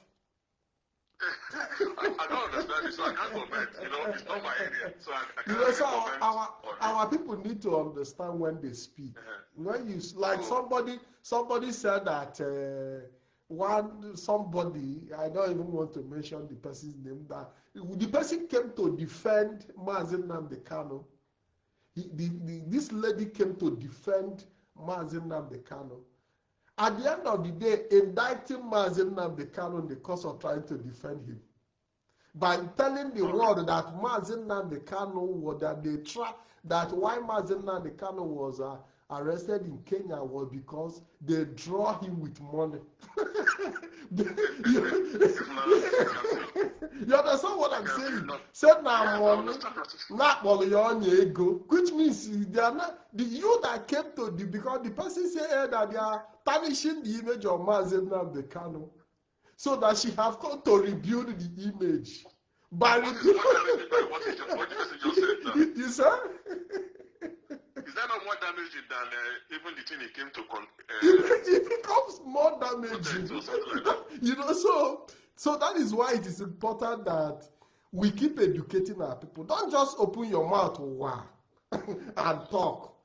Most people you see today now coming to the comment section to say abuse me for saying what I say. If you tell them now to come and defend Mazi Nnamdi Kanu in front of camera, they will even indict him more. Except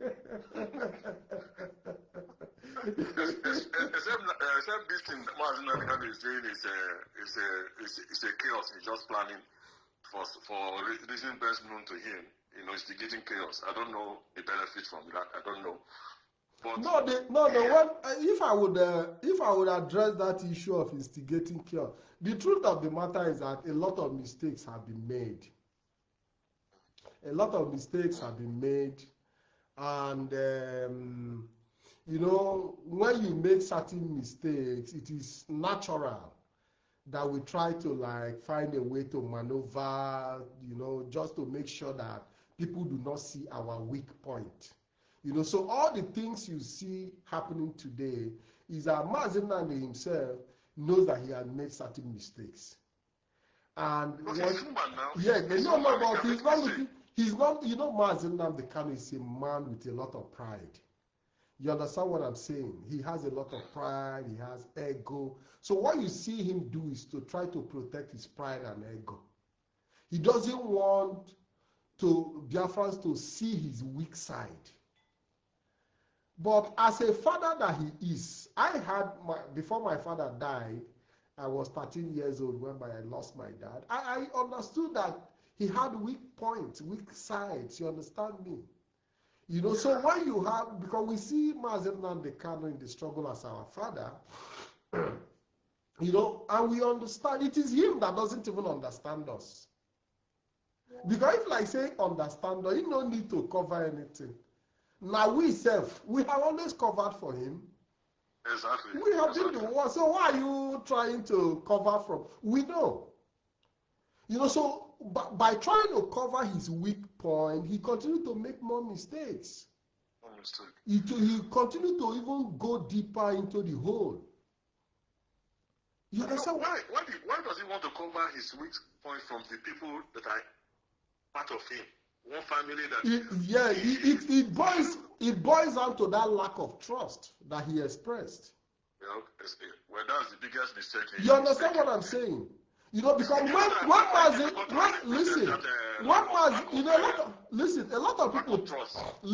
lot of people think that when Mazi Nnamdi Kanu said that he doesn't trust the DOS, that they were talking about ability to run and manage the Biafra struggle. No. When he talks about not trusting the DOS, he didn't trust them that they could help him cover his mistakes. He believed that it is only his brothers that will. So when you see that the brothers were even covering his arrest in Kenya, they felt that they were protecting him from public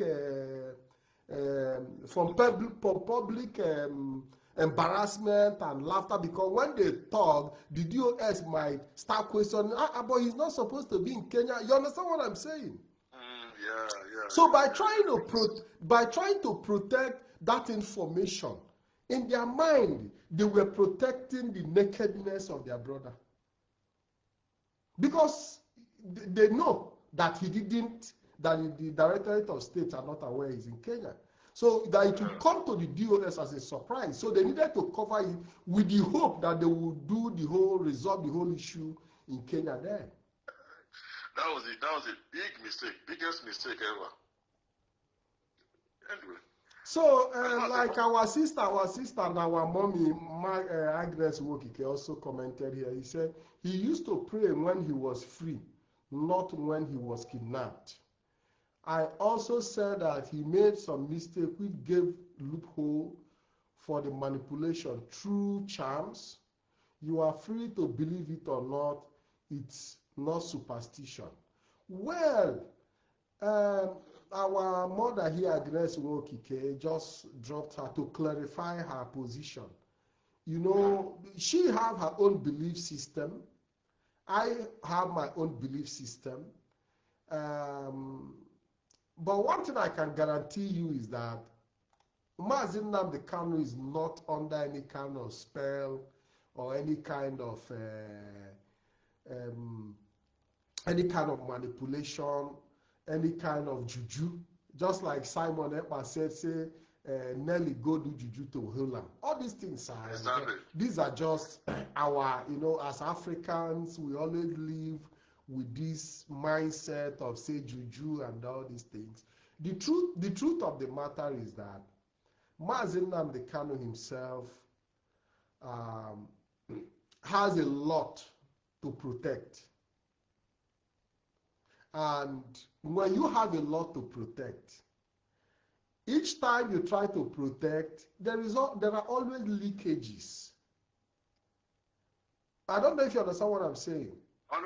There are always leakages. The moment you start taking the wrong steps and start doing the wrong things, you'll be surprised that you even when Mazi Nnamdi Kanu take a sober reflection today, we can be able to retrace where his mistake, but he wouldn't know when the thing will even.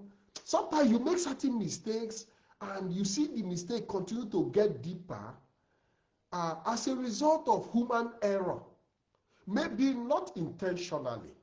Like we are talking about the issue of financial mismanagement and all that. I believe, for me,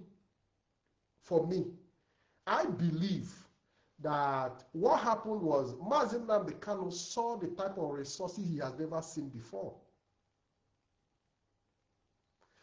There is a kind of resources that will come into your hand. You just lose yourself. The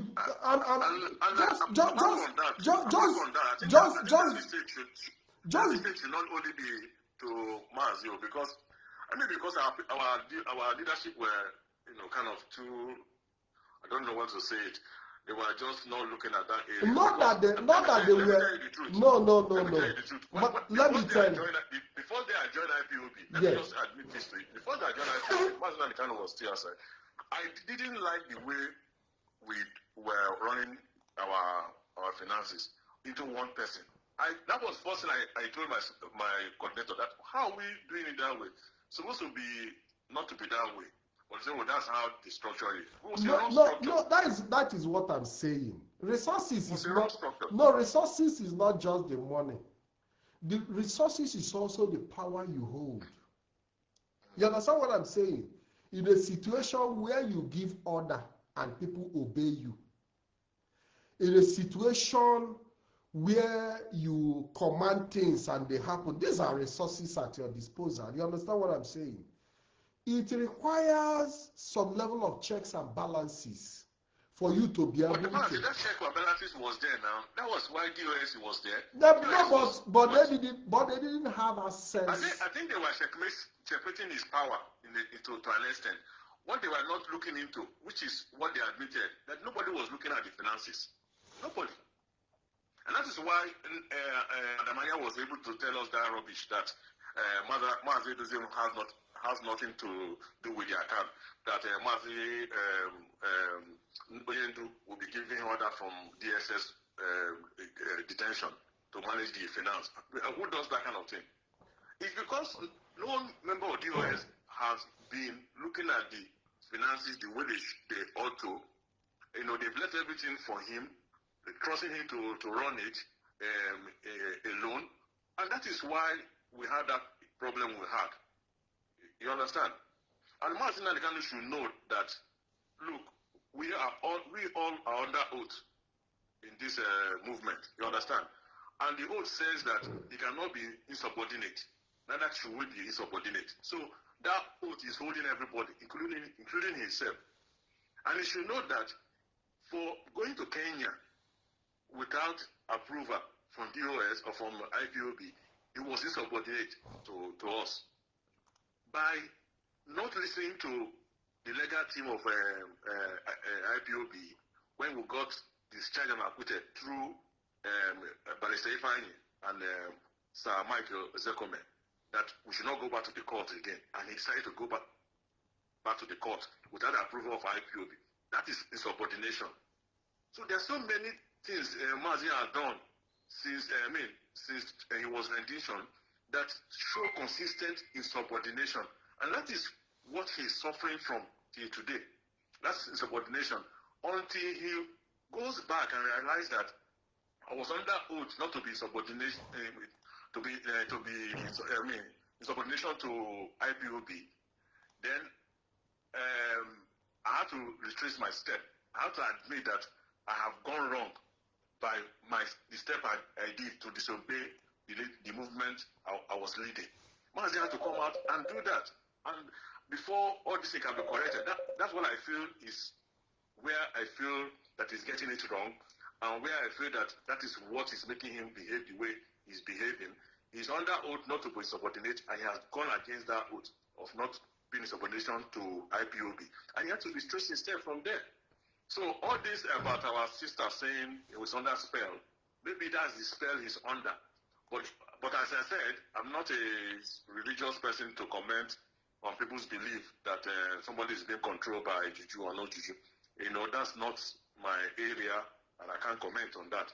But I believe the spell Mazi Nnamdi is under or has gone against is the oath he took not to be subordinate to IPOB and the movement. You know, the problem, I think I have another caller, but let me just round it up.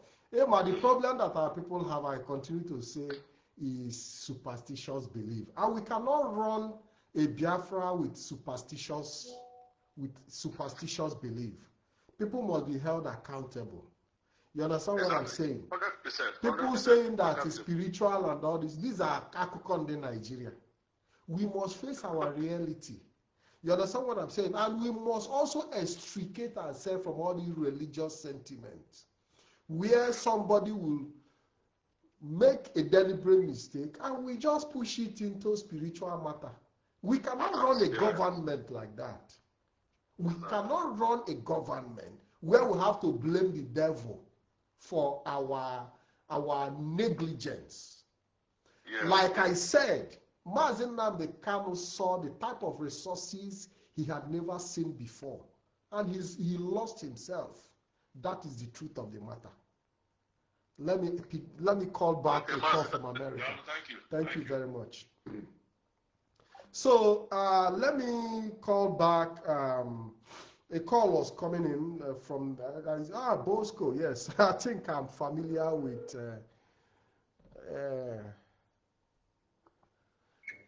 Hello, Mazi. Yes, good evening, Bosco. What should you tell? You called in, I think you called in yesterday's program. Go Yeah, ahead. yes, I did. I just wanted to, I'm calling you from Georgia. I called in yesterday. Yeah, I just wanted to say one or two things.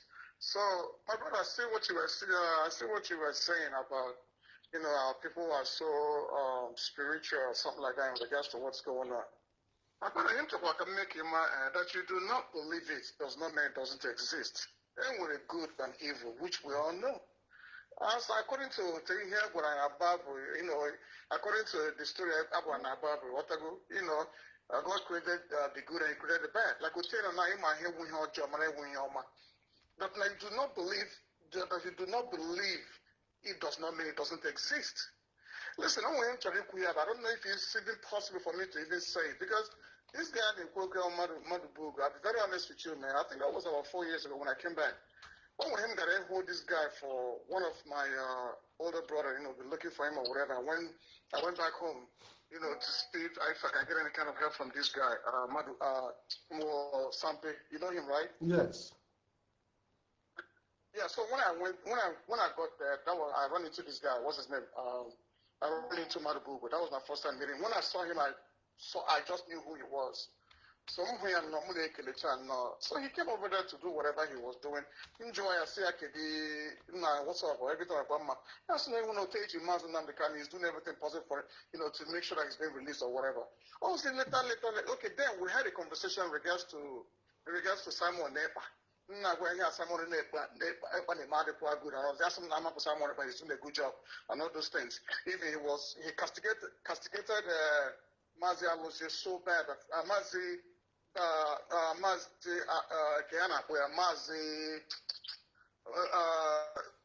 Geoffrey voted discharged and acquitted.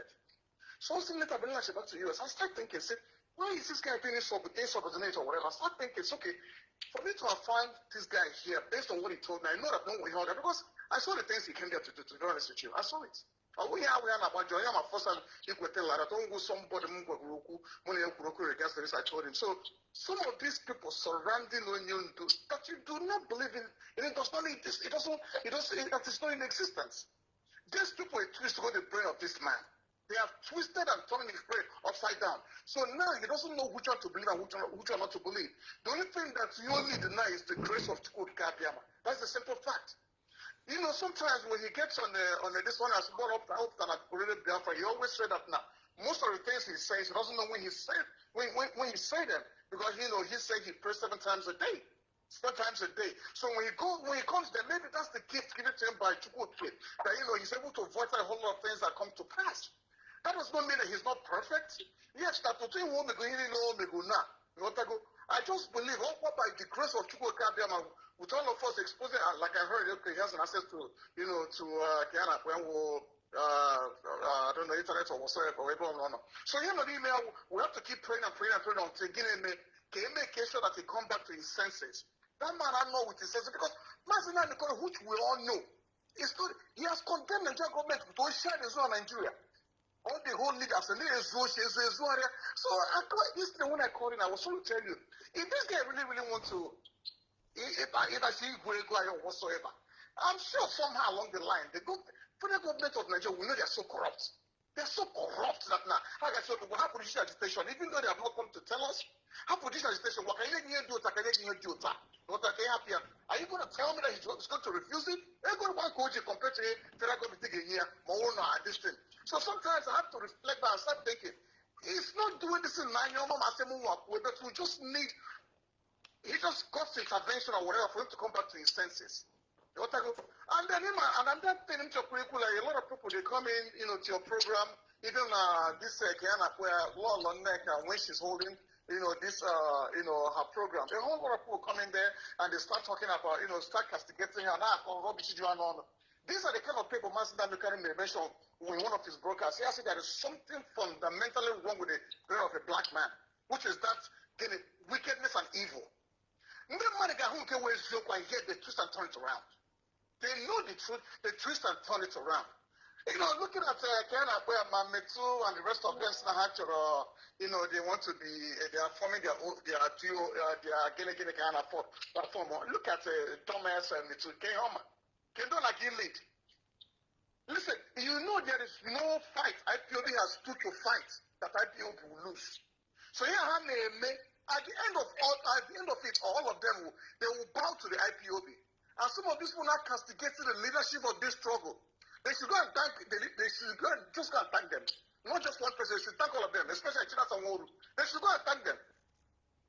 Haga by chaplet hand and made and thank these men of DOS. But I'll tell you what, because if they did not, if not, China Sanworu Amansia Totaya, and he agreed to their plans of trying to cut off from the original DOS. Who knows what would have happened? And let me tell you the reason why they're attacking China Somoro is Guinea, because they are in charge of the security, the EFN. So they're trying to bring it as much as they. And Mazi Nnamdi is thinking stupid for him to have appointed him to be the leader of the DOS that nobody knows who he is. Nobody knows it. Only on his face. So they keep like maybe if he comes out now, those people that are talking rubbish about him, they cannot stand him. So all I'm just trying to say in the third up now, Mazi Nnamdi can't do the deliverance. How can I deliver him the wine we just they expose that will not. That does not mean, like you said, we are nobody spiritual. Mazi, can I just intervene a little bit? Yeah, go ahead. You know, I don't know if you people understand a system we envisage, a Biafra we envisage. I don't know if Biafrans really understand the type of egalitarian society we want to build for our children. We are not here to build an egalitarian society of stories of spiritual manipulation. We are going to build an egalitarian society that is going to be based on science verification, technology verification. If not, we are going to end up as Nigeria, where you see military tell the citizens to pray against Boko Haram attack, when the military have all the hardwares to fight Boko Haram. So what happened in the case of Mazi Nnamdi Kanu is an absolute power. What happened in the case of Mazi Nnamdi Kanu is an absolute power. And it is scientifically proven that absolute power corrupts absolutely. So let us leave the issue of, you see, I don't believe in, you see, for me personally, and the Biafra that we want to see is a Biafra where science will prove every event. You live in the United States of America, and I watch crime scene that emanate from there, where detectives go to work. They don't leave it for spirituality. They don't leave it for. You have a lot of reverend fathers and pastors in America. They would have committed some of these issues for them to pray over it. But you see them go to lab with DNA, with blood blood stains and all that, to be able to identify culprits and all that. We want to build a society that is science-based, based on facts, not based on one concocted spiritual story. So it is psychologically proven that an absolute power. What happened was that Mazi Nnamdi Kanu had an absolute power. He had an absolute power to make decisions unquestioned. And you know what it means for a father of a house to have an absolute power to make decisions that affect his family. The man can even go out and sleep outside in a week because nobody go challenge him. You understand what I'm saying? If you abandon a family, go stay with a concubine for 2 months and come back, and the children will still running around, even thanking God that he came back home. Because he has an absolute power. So that absolute power is what that have led us to where we are today. because onwere ga agwa Mazi Nnamdi Kanu okwu. Nobody. There was nobody to tell him, no, Mazi, look at he. In fact, if you even tell him how he will sack you on air. And that was why he fell out with certain principal officers in the past, where he also, used the media. People like us have to fight against certain principal officers who we didn't even know the cause of their disengagement from the struggle. And when something becomes a particular pattern, you understand me, it has become a pattern where he understands that he can use the media that nobody can speak and have a voice. When he decides that your time is up, your time is up. And it's the same thing that he still want to, the same injuries is what he want to inflict on this present DOS. And that was why he called a meeting from what we had in the last Saturday and gave them the commission that he want this present DOS to be wiped out the surface of the earth by commissioning the likes of the one you mentioned, their name, and 20 other people. And then you think for Mazi Nnamdi Kanu can just come up and just mention that and just like that, we knowing who Mazi Nnamdi Kanu is. Mazi, let me tell you something. The Mazi Nnamdi Kanu you know, the Mazi Nnamdi Kanu you know, is the Mazi Nnamdi Kanu you hear his voice on the radio. The Mazi Nnamdi Kanu you know is the Mazi Nnamdi Kanu that tells you what possibly you want to hear or what he feels that is obtainable. You never leave. Most of the things he has said or predicted, let's use the word prediction. I go on between you and I, because of some of the things he has said or whatever, we got convinced. And we'll go through, we'll find out that maybe after a couple of maybe months or years, those things that he says start happening. Mazi. So the thing now with the people surrounding, like I said, he's not perfect. The people surrounding Mazi Nnamdi Kanu are very wicked, evil people. And they're very desperate. So they can go to any length. Like I keep saying, and nothing can convince me. You cannot even convince me not to tell the truth. I mean, like, of course, you have the one believer. What I'm telling you is this. Regardless of if you believe it or not, there is good, there is good, and there is evil. That is what it is. And you know what Mazi Nnamdi Kanu name, he's not doing with his right senses. Okay.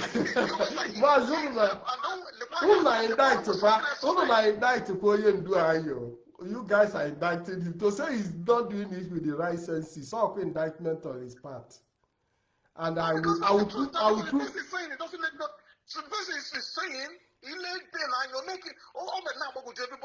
That is what I'm saying.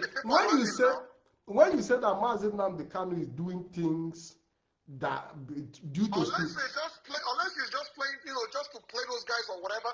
Now, really within his mind, he knows that that this organization cannot be destroyed. He may play, just alongside with them, knowing eventually that they know that they cannot destroy the distance. He might just say it and be just align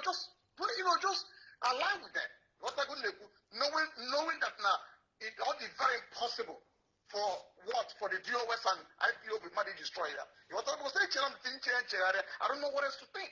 Mazi, I have already told you that the problem Mazi Nnamdi Kanu had is that he had an absolute power. You understand what I'm saying? And this, when you have an absolute power, you get to a point where it becomes intoxication. You become intoxicated. You understand what I'm saying? So that intoxication, I don't know if they smoke Igbo. Among me, they say we I'm a drug free. I work for the government. Listen, so it is ordinary Igbo wiki call what intoxication, or you take alcohol. So absolute power can be intoxicating.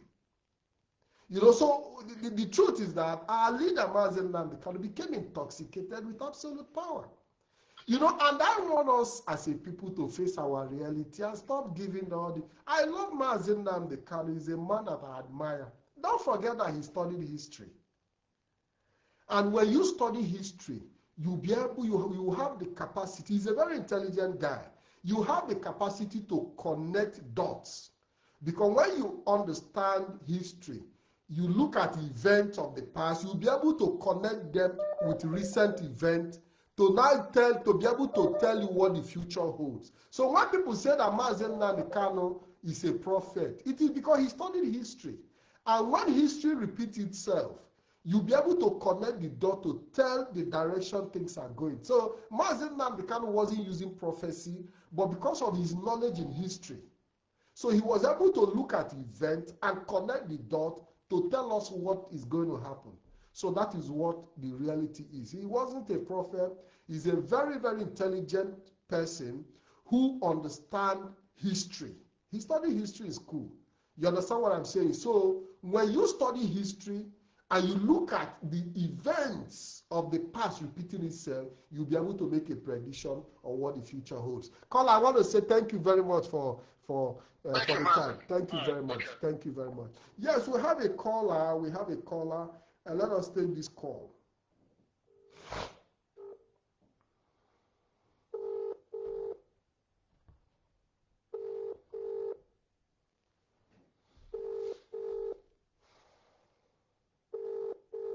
I don't know if the caller is going to respond.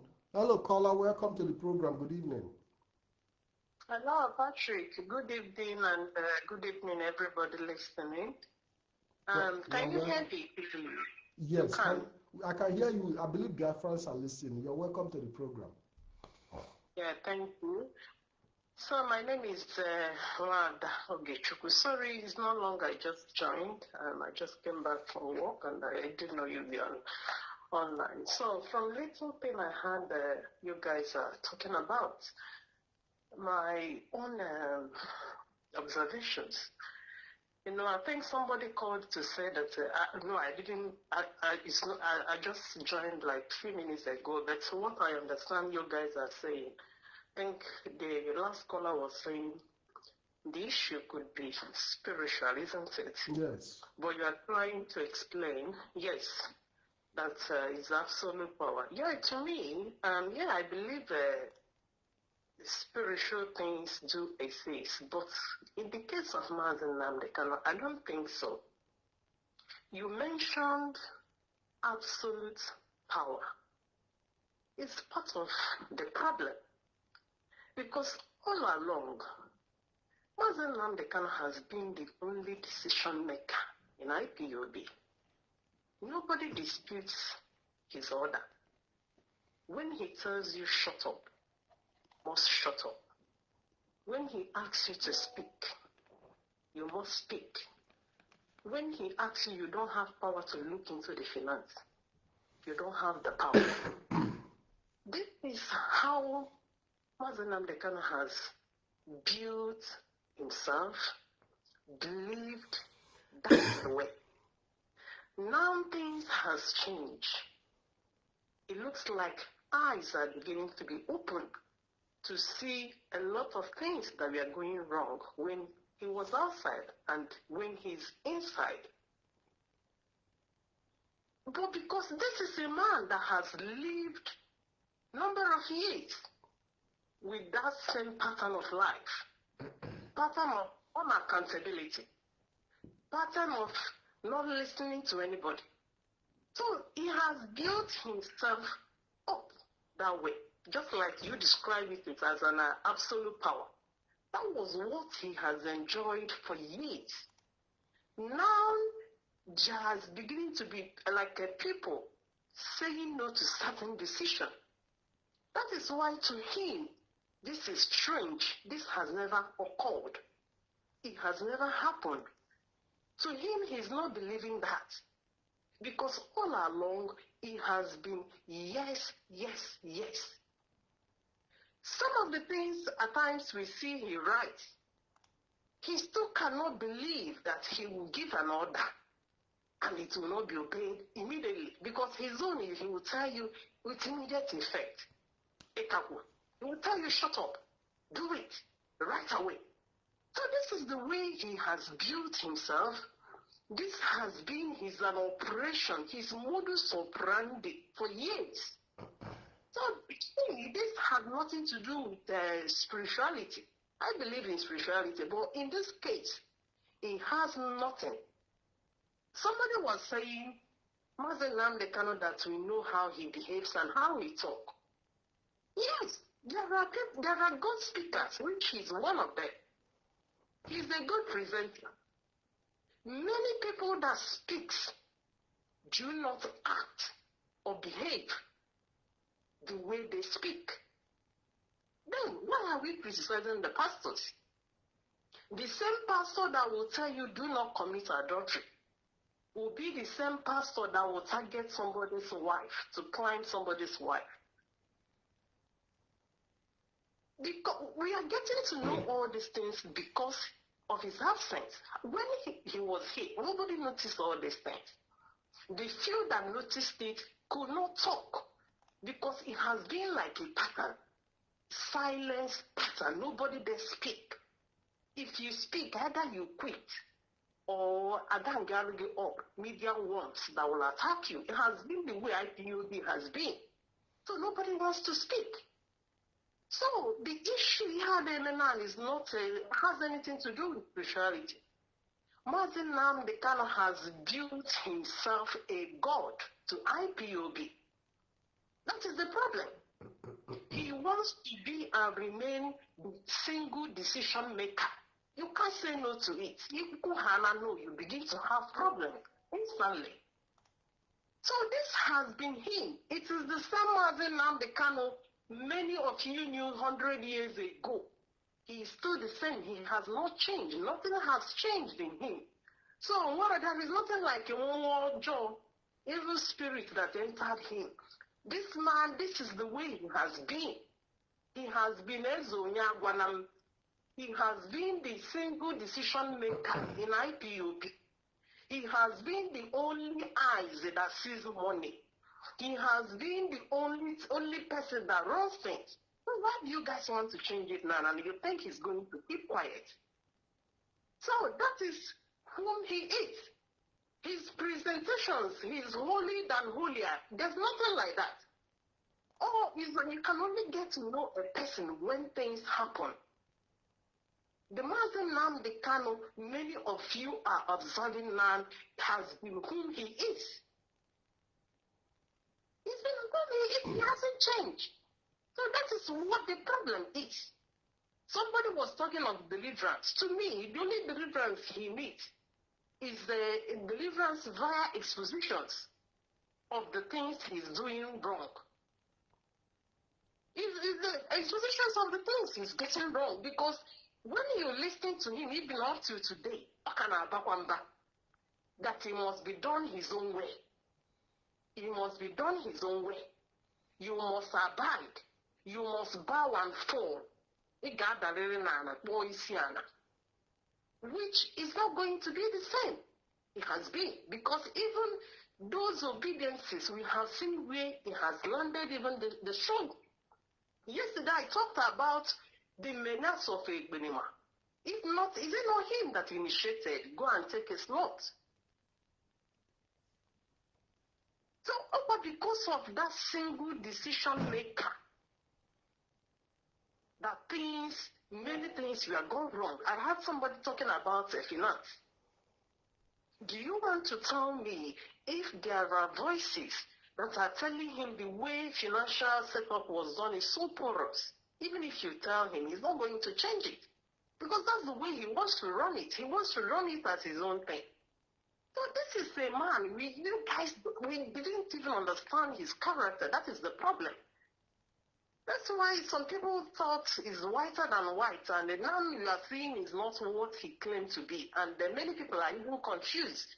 Some are thinking it's spirituality. It has nothing to do with spirituality. This has been the same man you knew some years ago. It's the same him. Yeah, I'll stop here. Thank you, Patrick. Well, there is something I want people, just stay on the line, please. Okay. There is something I want our people to understand, and I've said it earlier, that we are not building a society of superstitious belief. Because what we are talking about here is governance.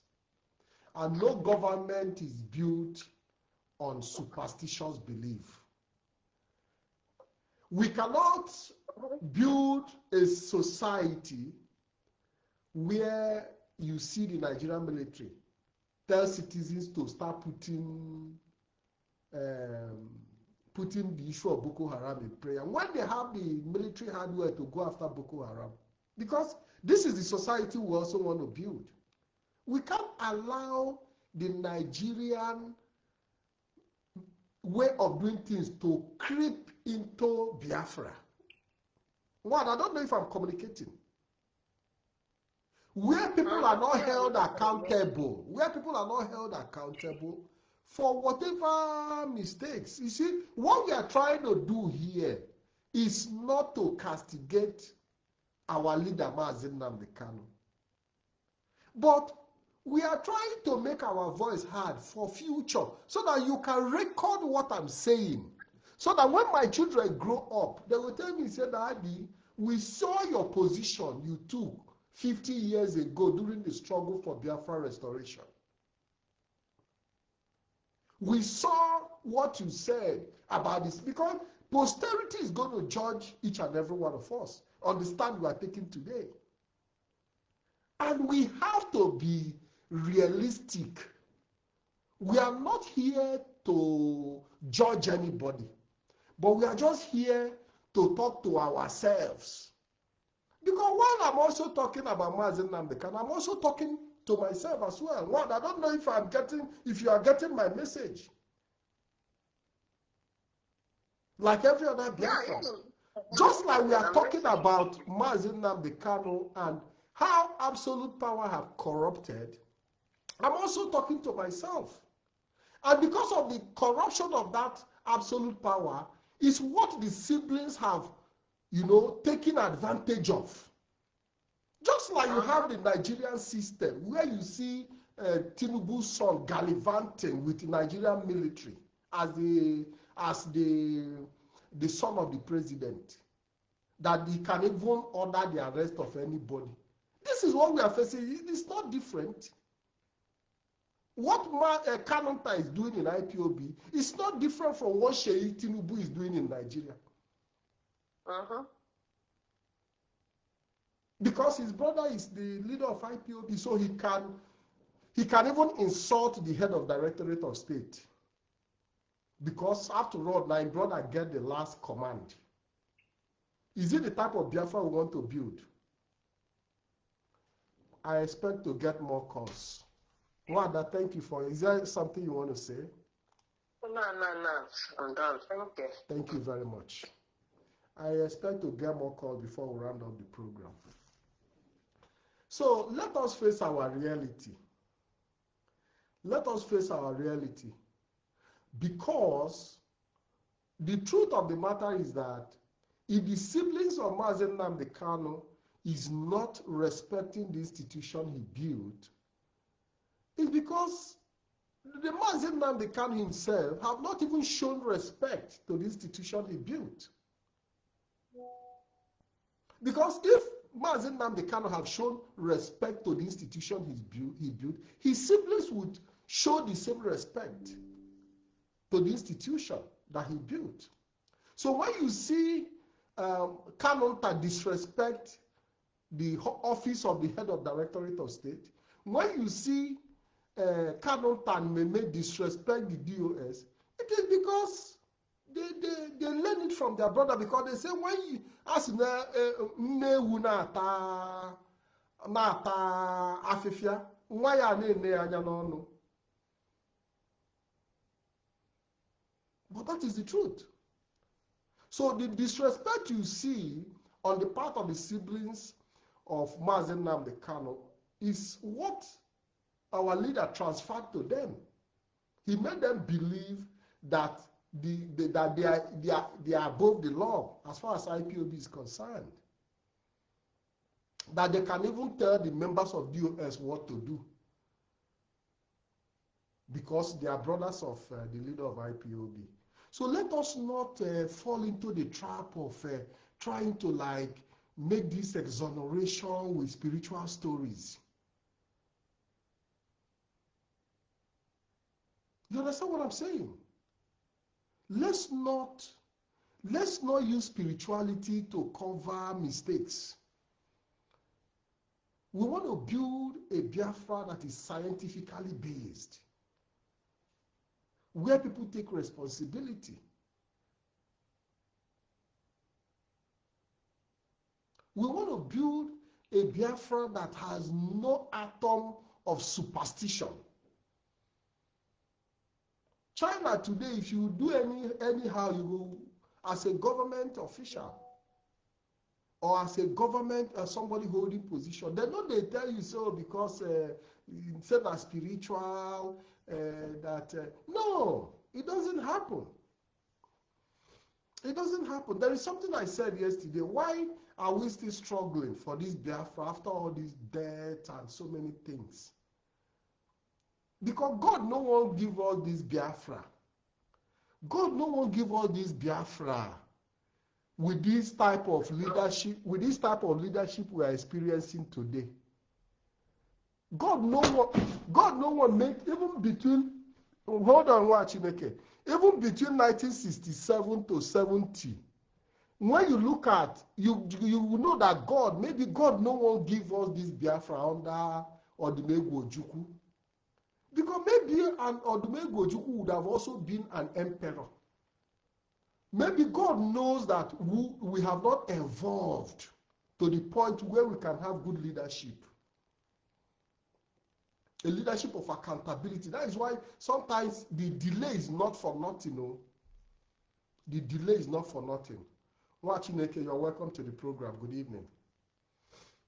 Thank you, Mazi.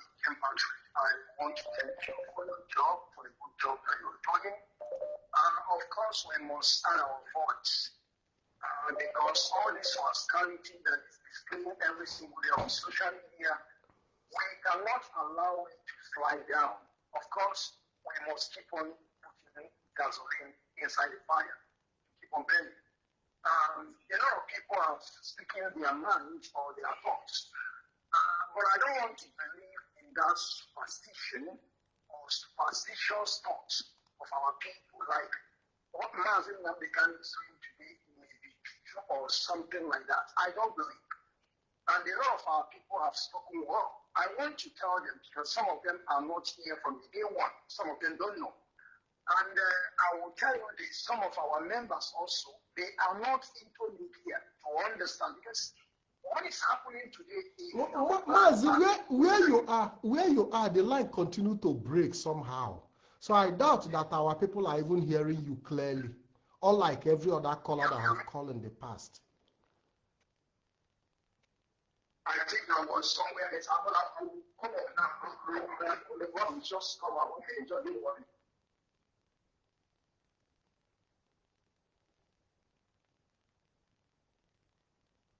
Okay, let's see if watch. Are you? Is my voice coming out clear? Yeah, it's coming, but it's like, are you on Bluetooth or something? Yeah, I'm using AirPod. Let me remove it. That is the reason. That is the reason. What do you think now? What do you think now? Perfect. 100%. Go ahead, Mazi. 100%. Okay.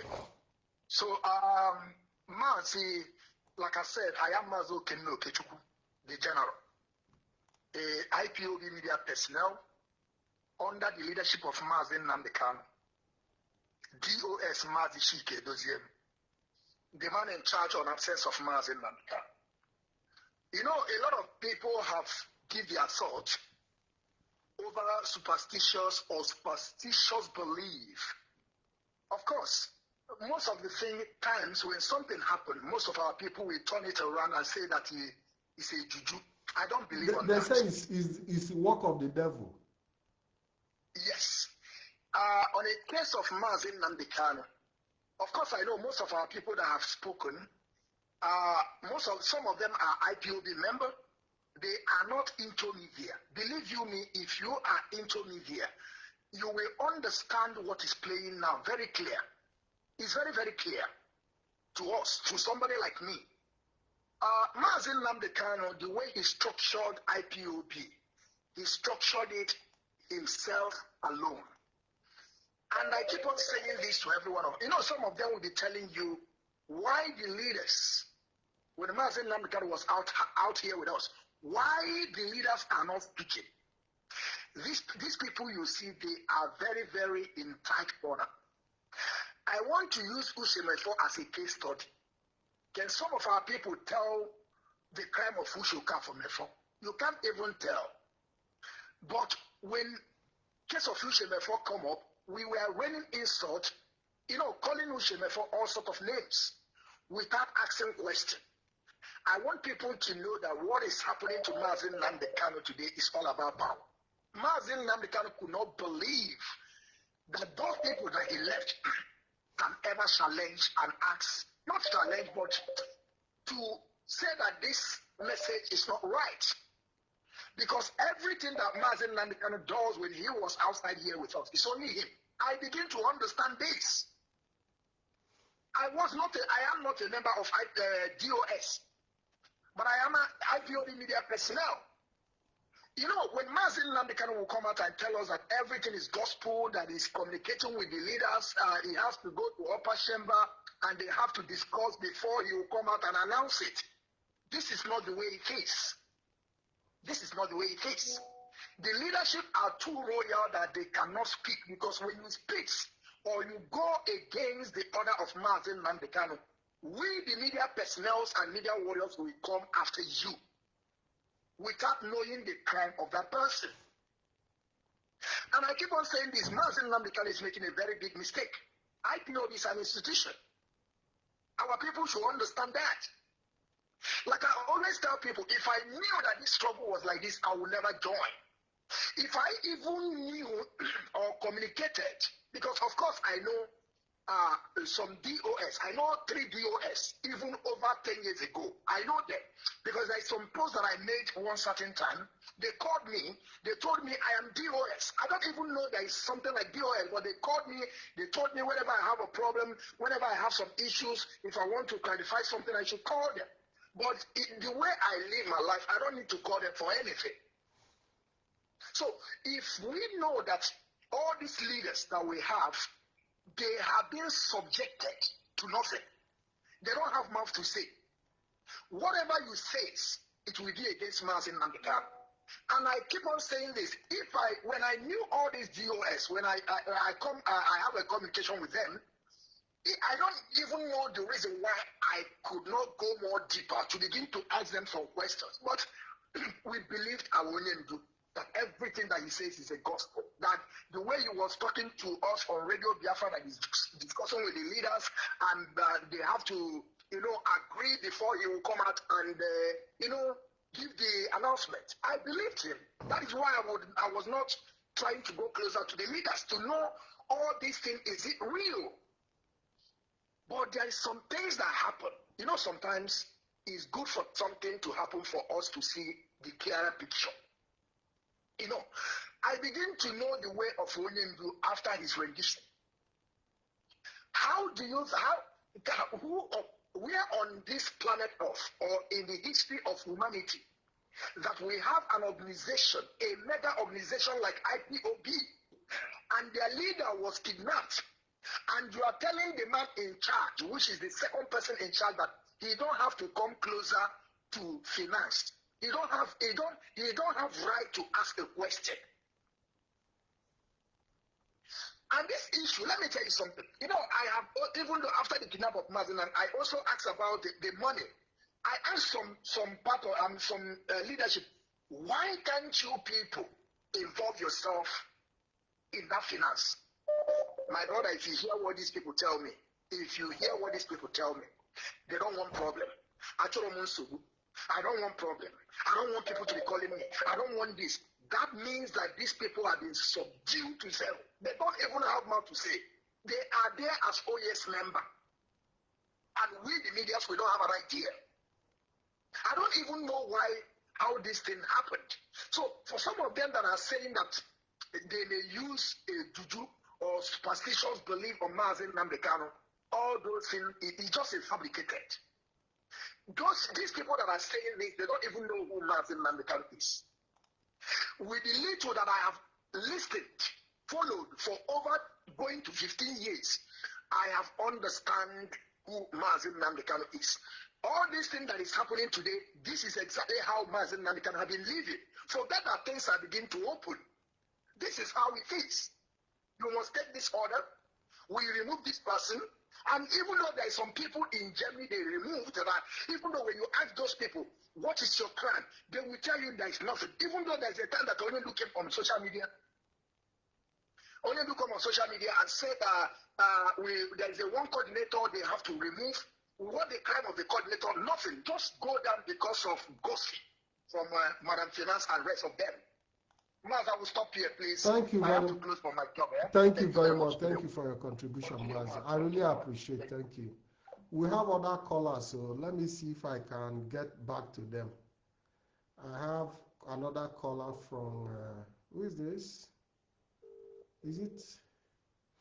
Let me see if I can get this caller. Okay, this caller, let me, King Digital. Okay, let me see if I can get another caller from Germany. Let's see if we can get this caller from Germany. He called earlier and hello caller, good evening and welcome to the program. Your name and where you are calling from. I know you are calling from Germany, but these days people also change location with a different code. Go ahead, your name please. Can you hear me? I think you are holding, you are on hold. You are on hold. He's holding the call without knowing. Let's see if we can get, let's see. Hello, caller, can you hear me? Good evening. Hello, can you hear me? Absolutely. Your name and where you're calling from, please. Good evening to you, Mazi, Kim Patrick. I'm Onyedikachi, TikTok or IPOD Biafra for Africa. You're welcome. Yes, my man. You're welcome to the program. Thank you very much, my dear brother. Thank you for the wonderful work you are doing, rendering to our motherland, the Biafra nation. My brother, I think what we are seeing now is a second Simon Ekpa era again. This is. Can you hear me? Go ahead. Okay. So what we are seeing, what we are witnessing now is second wave of Simon Ekpa era again. But thank God for Chukwuka Abraham and habit. We've been able to know what is going on and how this struggle are being led since. And we are Biafrans. We have sworn an oath to restore Biafra. We swore an oath to remove any obstacle to this restoration of Biafra, because so many have died. So many people have died. Tens of thousands of people are still in Nigerian detention. And while someone is outside, they are giving order that the struggle should be destroyed. When he come out, he will rebuild the struggle. And that is mockery over so many souls that have died for this our Biafra that we are agitating for. And to us that is genuinely doing everything we can to see that Biafra is restored. This is a mockery over this. So we are ready as they are ready. We battled them today on TikTok, as I just closed my platform on TikTok today. They are planning, they are having meeting. I have been able to understand by one of them, Gosife, when we were asking him a question on my platform, and the Methuselah come up and tell him, give these people, these rascals, let's go, we'll have meeting that we, So they are having meeting, and to the information, they are and all the other people, this is their crew. They are having a serious meeting, and we are ready for them wherever, anyhow they will bring it out. We are ready. We are in social media, and our people knows the truth. The zoo is at play. The money of the zoo is working. They are on payroll to do one part job to destroy this struggle, and it can never be destroyed. So we are ready for them. Thank you very much, my brother. Thank you. We must push that. Keep doing what you are doing. But there is something I want people in the media, because IPOB media have been raised to high alert after the information came that our leader Mazi Nnamdi Kanu gave a clear order for immense attack on the Directorate of State. Our media have been raised to high alert, but I don't want us to be in a situation where we will be abusive and without bringing education on board to our people. Some of us have already put ourselves in the front line to educate our people, to make sure that our people understand what is going on. And that is why we are also here to make our people understand that there is nothing like superstition in the Biafra we want to build. The Biafra we are going to build is a Biafra that is going to be based on science and technology. Caller, are you still there? Yes, I'm listening. So your whatever you are doing on TikTok has to be a concrete education, because education is what our people need. And that education is what Nigeria lacks. We must bring education to the table, because you can make all the noise on social media without creating any impact. You must use your platform as a platform of education, and you must make sure that you update yourself to be in a position to answer questions on the minds, the question on the lips and on the mind of our people. Because your ability to respond to questions will build confidence in the mind of our people about the kind of media engagement we are involved with. If you cannot answer the question on our people's mind, you are going to lose them, because our people are looking for answer to questions. And that is why my platform is here. Whatever question you have, bring it to this platform. Come to Patrick Ikem Chronicle. We will give you the answer. And I have dedicated my page to educate our people to understand that if we want to build an egalitarian society, two things are in society. It's either we build an authoritarian society, or we build an egalitarian society, and we have to choose one among the two.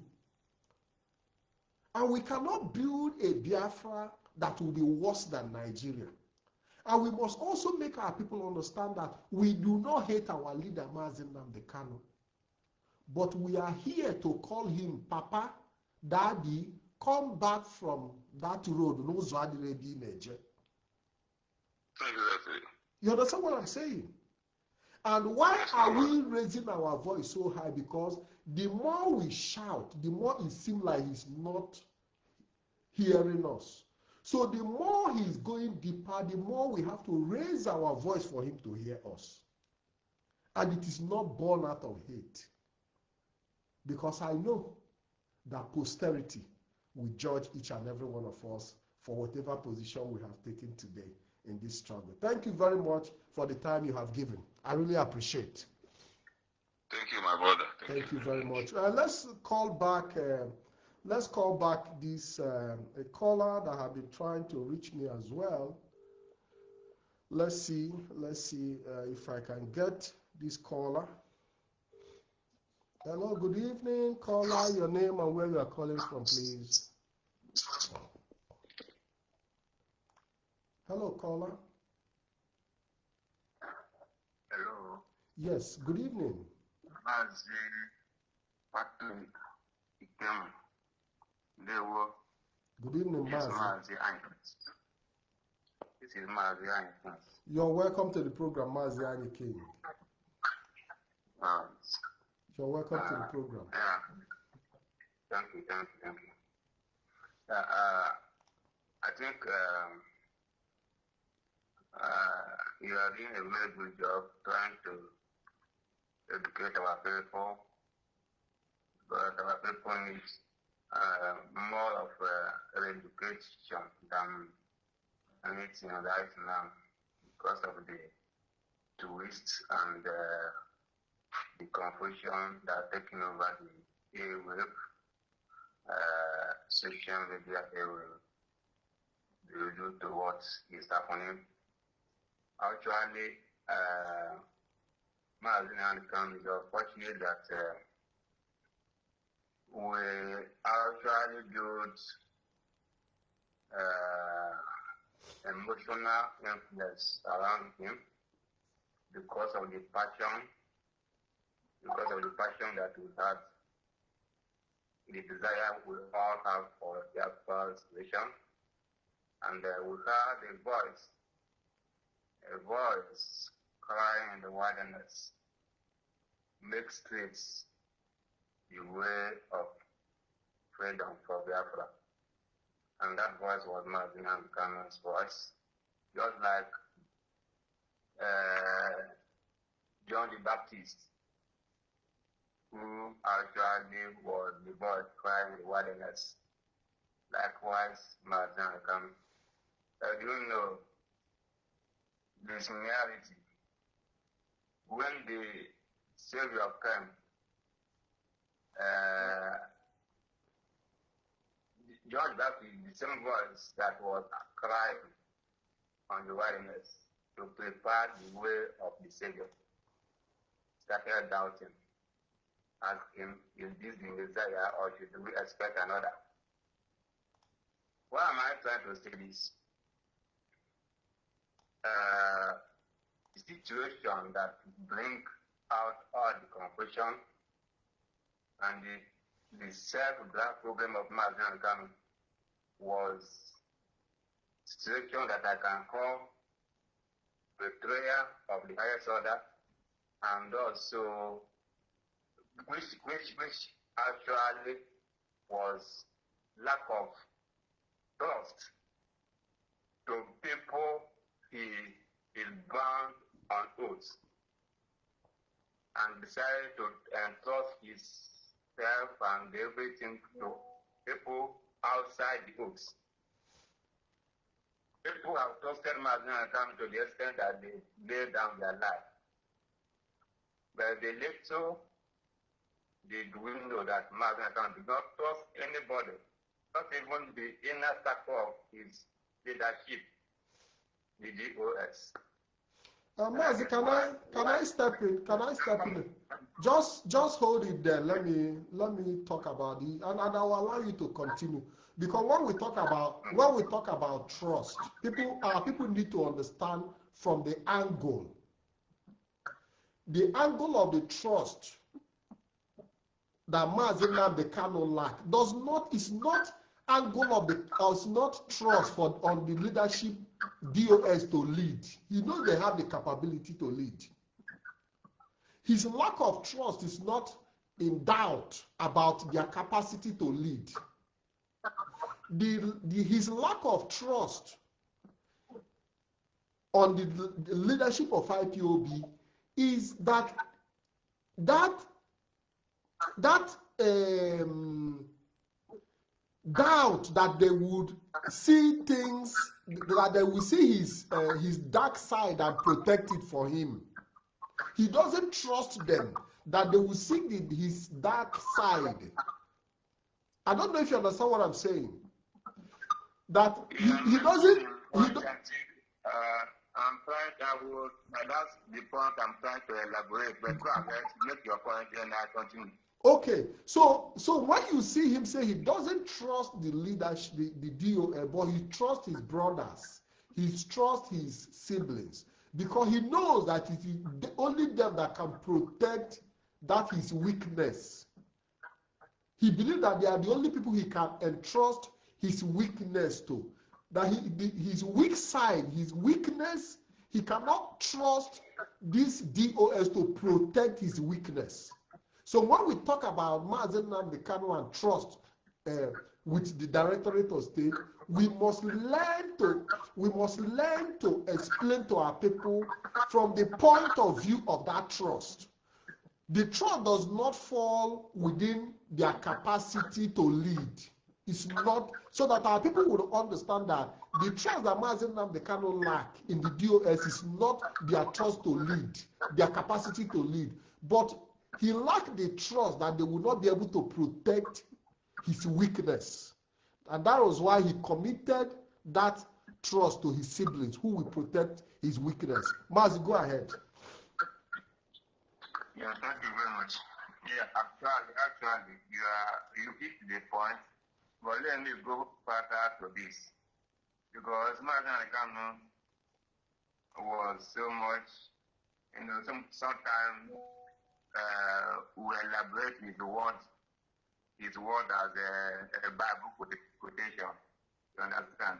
Okay, let me remind you people one thing he says, that in this book he knows everything.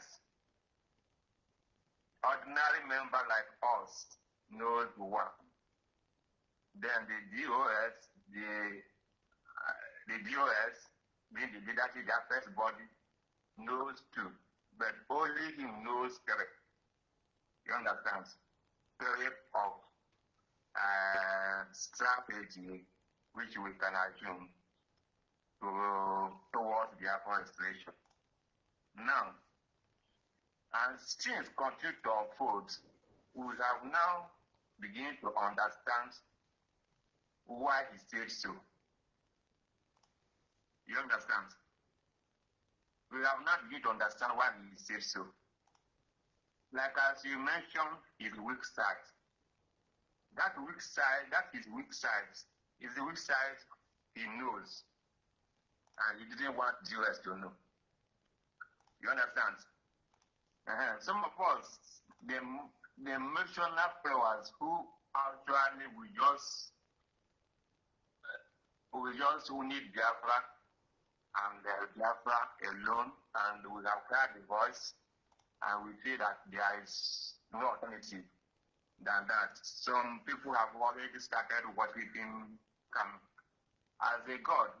So we make a demigod. We make him a demigod in Biafra land. And now nobody can question him about that thought strategy, which he claimed he knew, but we don't know. But in a video fighting, if actually Kanu was sincere for this Biafra situation, he was not playing us. At the situation, in a freedom fighting, you always say that it's either you are in the grave, you are in the exile, or you are dead. Then if Kanu thought there is a thought strategy he knew, and that thought strategy is something very important, a strategy that should lead to deforestation. Why not reveal it to the leadership as one of the blueprints, especially even when it has become kids. We cannot reveal it because that thought strategy his weakness, showing even that actually he was not there to fight for Biafra. He was there for endorsement of his family franchise. It is why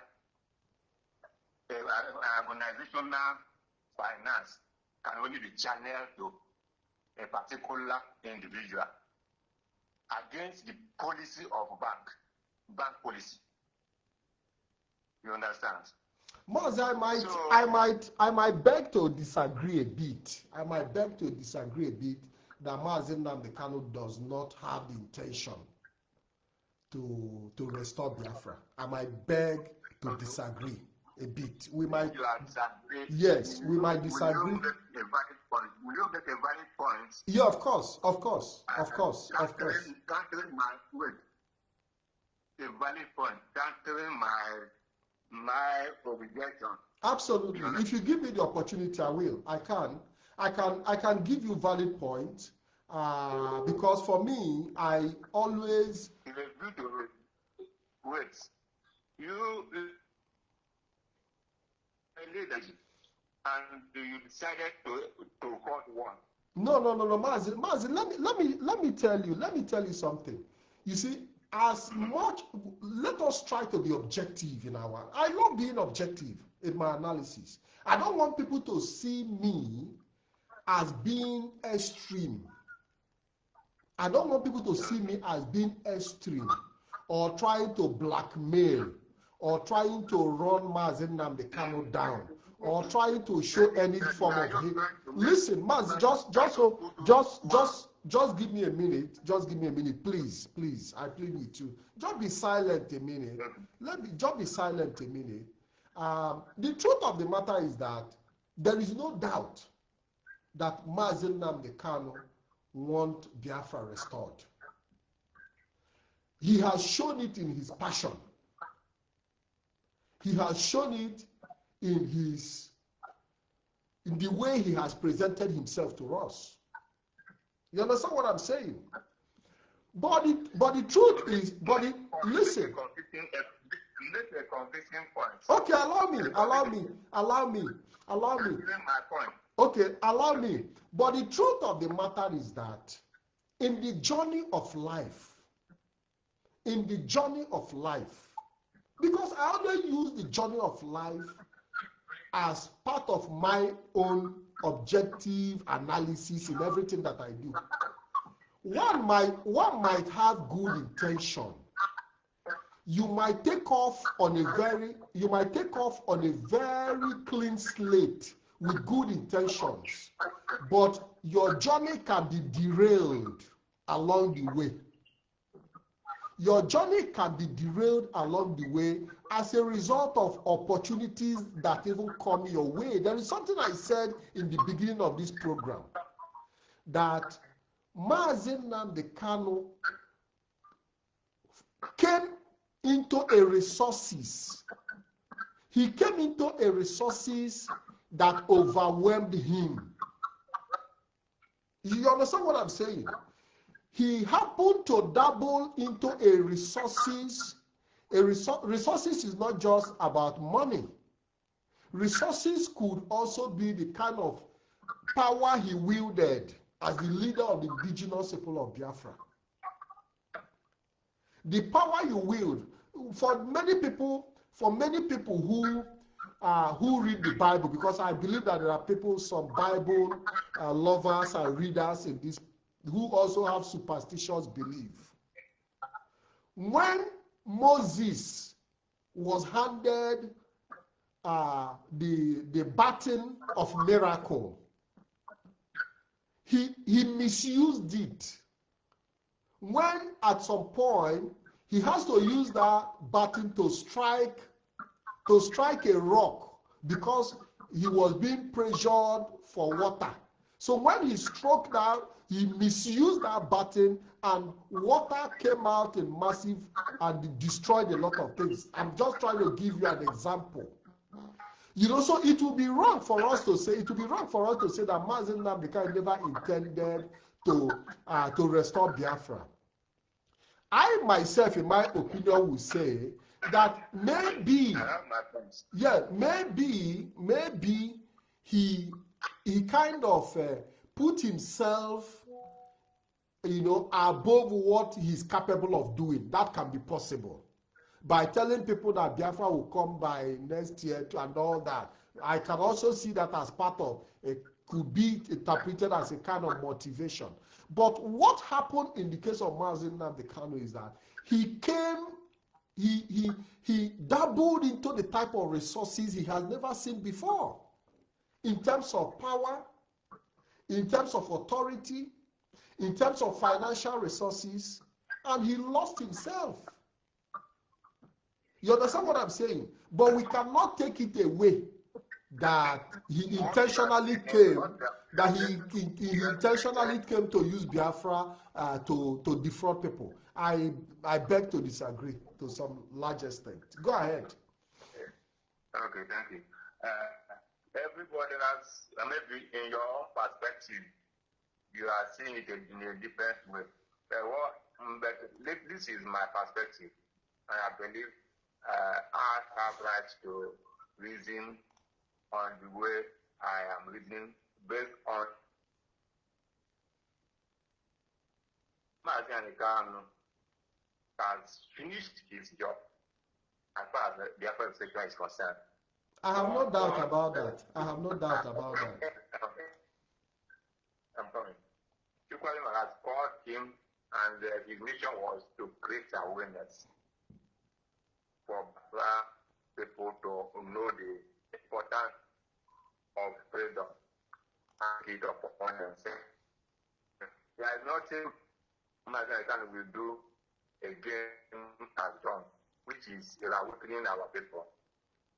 And if at all you have something extra to do, then there should be a starting point, which he would have done.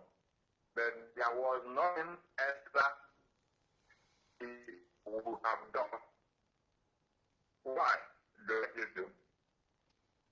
As someone who is very close to leadership, I've always put this question to the leadership every time I have the opportunity.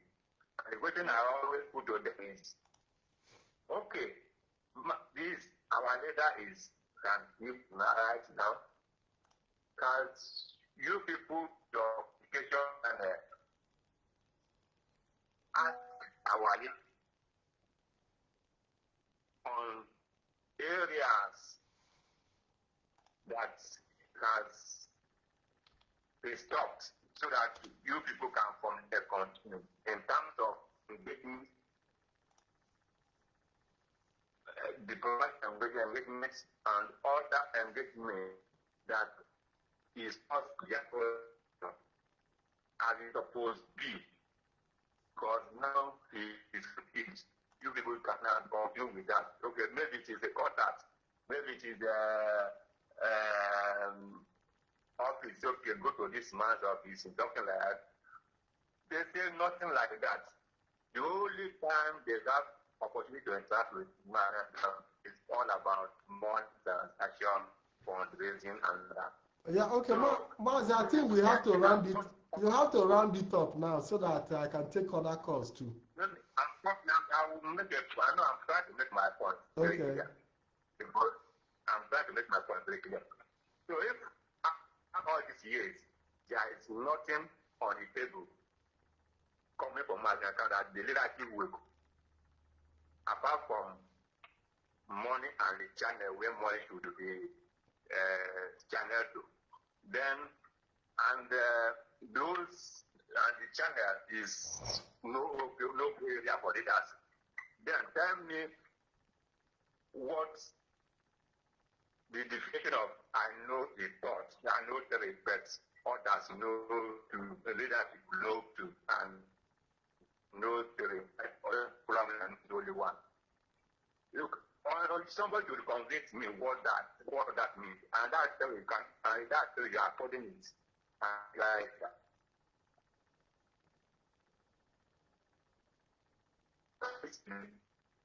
this is very, we don't want it to so much. It's freedom of Biafra tied to only one person. Freedom of Biafra does not tie to him. Say that he said, and I quote, that if we even die in the course of restoring Biafra, that is when Biafra will come fast. Okay, if you die holding that thought strategy, how do we come up with that strategy? You see, there are some certain statements you know, and you start to reading, you start to put 1 plus 1, and it becomes 2, which is a common.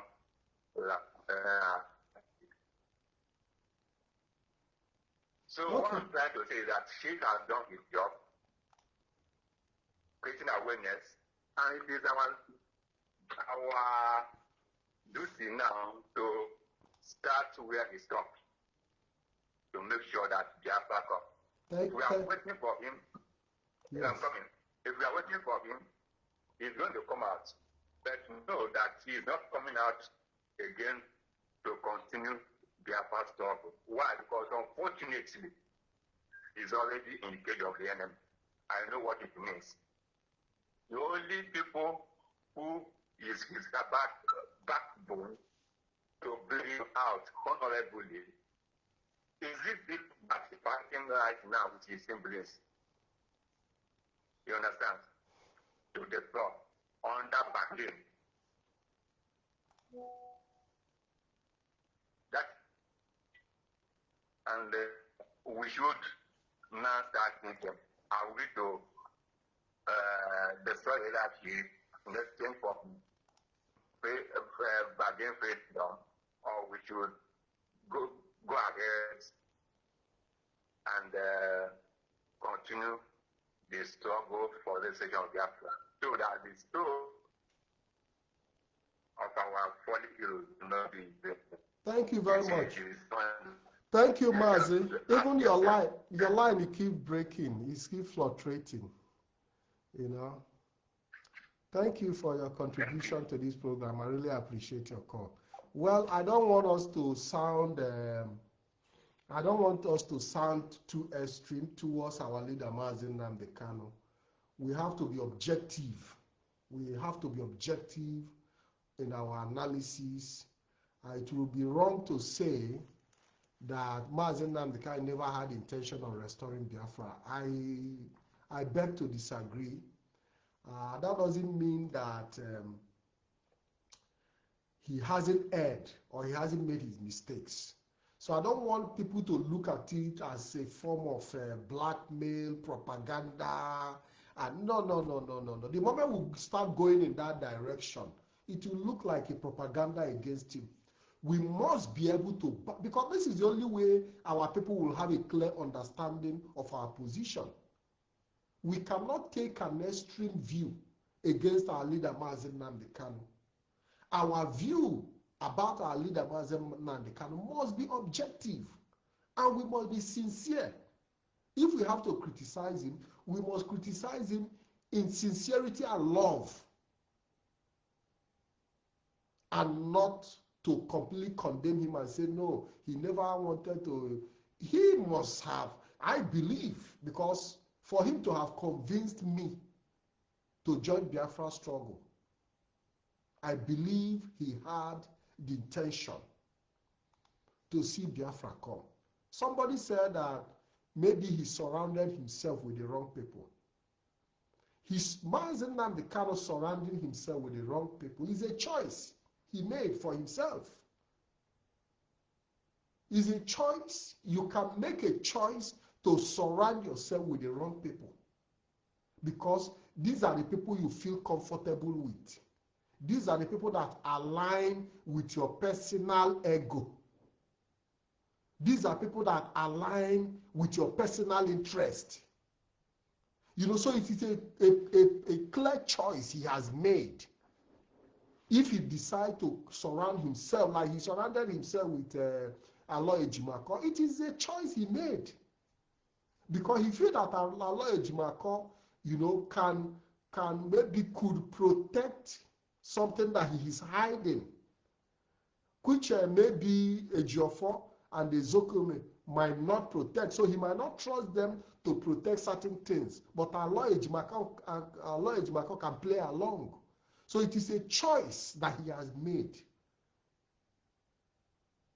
You know, so we have to be objective in our dialogue. We must be objective in our analysis, so that our people would not start seeing us as enemy of Mazi Nnamdi. I don't want to position myself as an enemy of Mazi Nnamdi Kanu.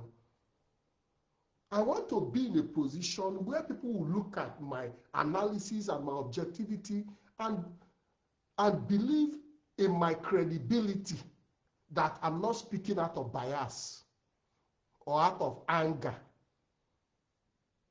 I want Biafrans to see my analysis as objective and as sincere as possible. So it would be wrong for somebody to come here and tell me that Mazi Nnamdi Kanu never intended to restore Biafra. That would be wrong, a very wrong perception. I believe that he's passionate. He was passionate. He came into the type of resources he had never seen before. He became carried away. It happens to everybody. Sometimes you start wielding the kind of power and authority you never expected. You can misuse it because most times certain progress takes us unaware. I believe that when Mazi Nnamdi Kanu started his agitation, he never expected that things could grow so fast. Mazi Nnamdi Kanu never expected that this agitation could grow so fast. It can happen. It happened in people's businesses, where one small shop where you just open, before you know the market done the boom. And if you cannot control yourself, even the success you make can bring you down, can sink you. It happens on our daily lives. So when Mazi Nnamdi Kanu started with one small radio and one small microphone, he didn't expect that he could get the type of love that people could just, in a very short period of time, he saw himself wielding the kind of authority he never expected, started seeing the kind of resources he never anticipated. He wasn't prepared for the opportunity that came to him. And that could lead to your fall. And that is what happened. That is what happened. Where you have to enjoy absolute power without anybody telling you what to do. You are even over ambition too, because people saying that he doesn't want. It could be because he was also too ambitious to restore Biafra. That could also be a problem. Over ambition, over zealousness. Over zealousness can lead you to make certain statements, behave in a way that is abnormal. So Mazi Nnamdi Kanu too could become affected through his overzealousness to even restore the Biafra, and it becomes a problem. But what we are saying here is objective, and we must be, because our people are listening to us. Our people are not stupid. When you make certain assertions, they can read into your tone. When you say certain things, our people, as I am analyzing the issue of Mazi Nnamdi Kanu, people are also analyzing what I'm saying about him. People are also weighing my statements. People are also looking at if I am genuine. If people are also looking at my genuinity, if I have good intentions. Hello, caller. Good evening and welcome to the program. Yeah, good evening from Houston, Texas. Yeah, my name remains Kanu. You're welcome. Thank you. Yeah, thank you so much for your effort, and I thank the leadership, and I thank our leader Mazi Nnamdi Kanu. On my own point, understanding of IPOB based on Mazi Nnamdi Kanu's teaching, I will say Mazi Nnamdi Kanu, the way the foundation, how he structured IPOB truly reveals his sincere intention to realize Biafra. One thing that I'm sure is he is not a perfect being, which nobody is. And the issue of Biafra remains a public issue.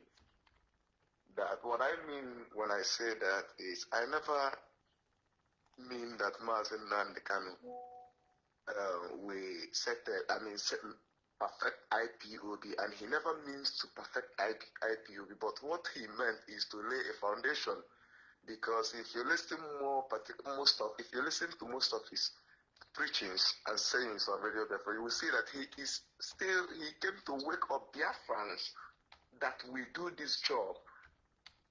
And the structure, even before he left, if we carefully analyze, even with what happened after his arrest, he was arrested, still reveals reveals area of weaknesses, which is aimed that this very leadership will, adjust it and help to move on the institution or the movement he founded.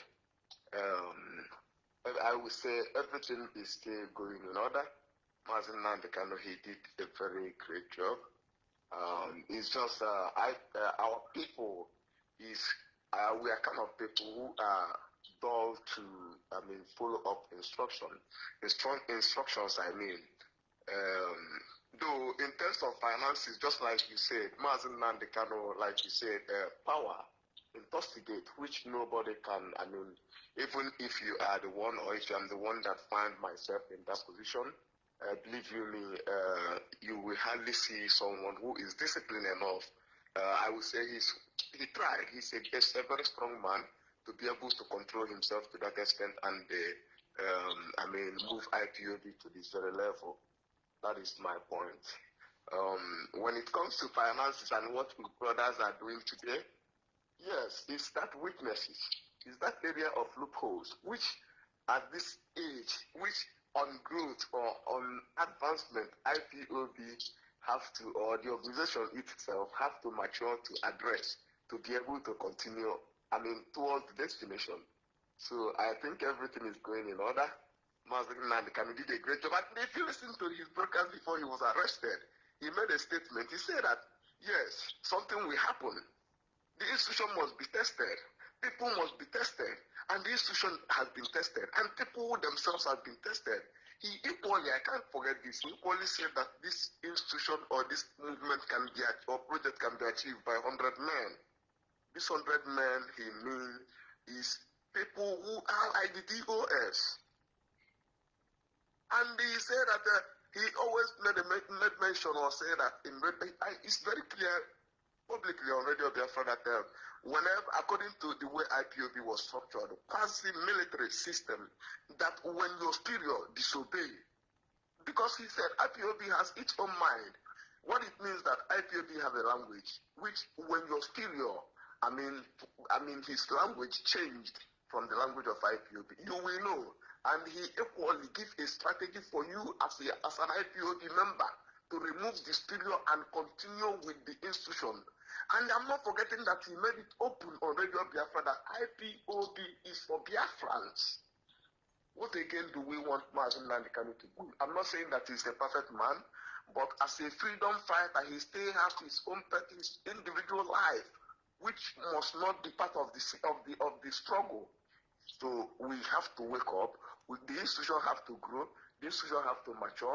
Areas of loopholes must be there. And what makes us must be, we continue to advance until we get to the point. He always said that Biafra will be announced or declared by Biafrans, not by himself. But remember, I said he's not perfect. He aims that IPOB that the structure will grow to give our people the Biafra they need.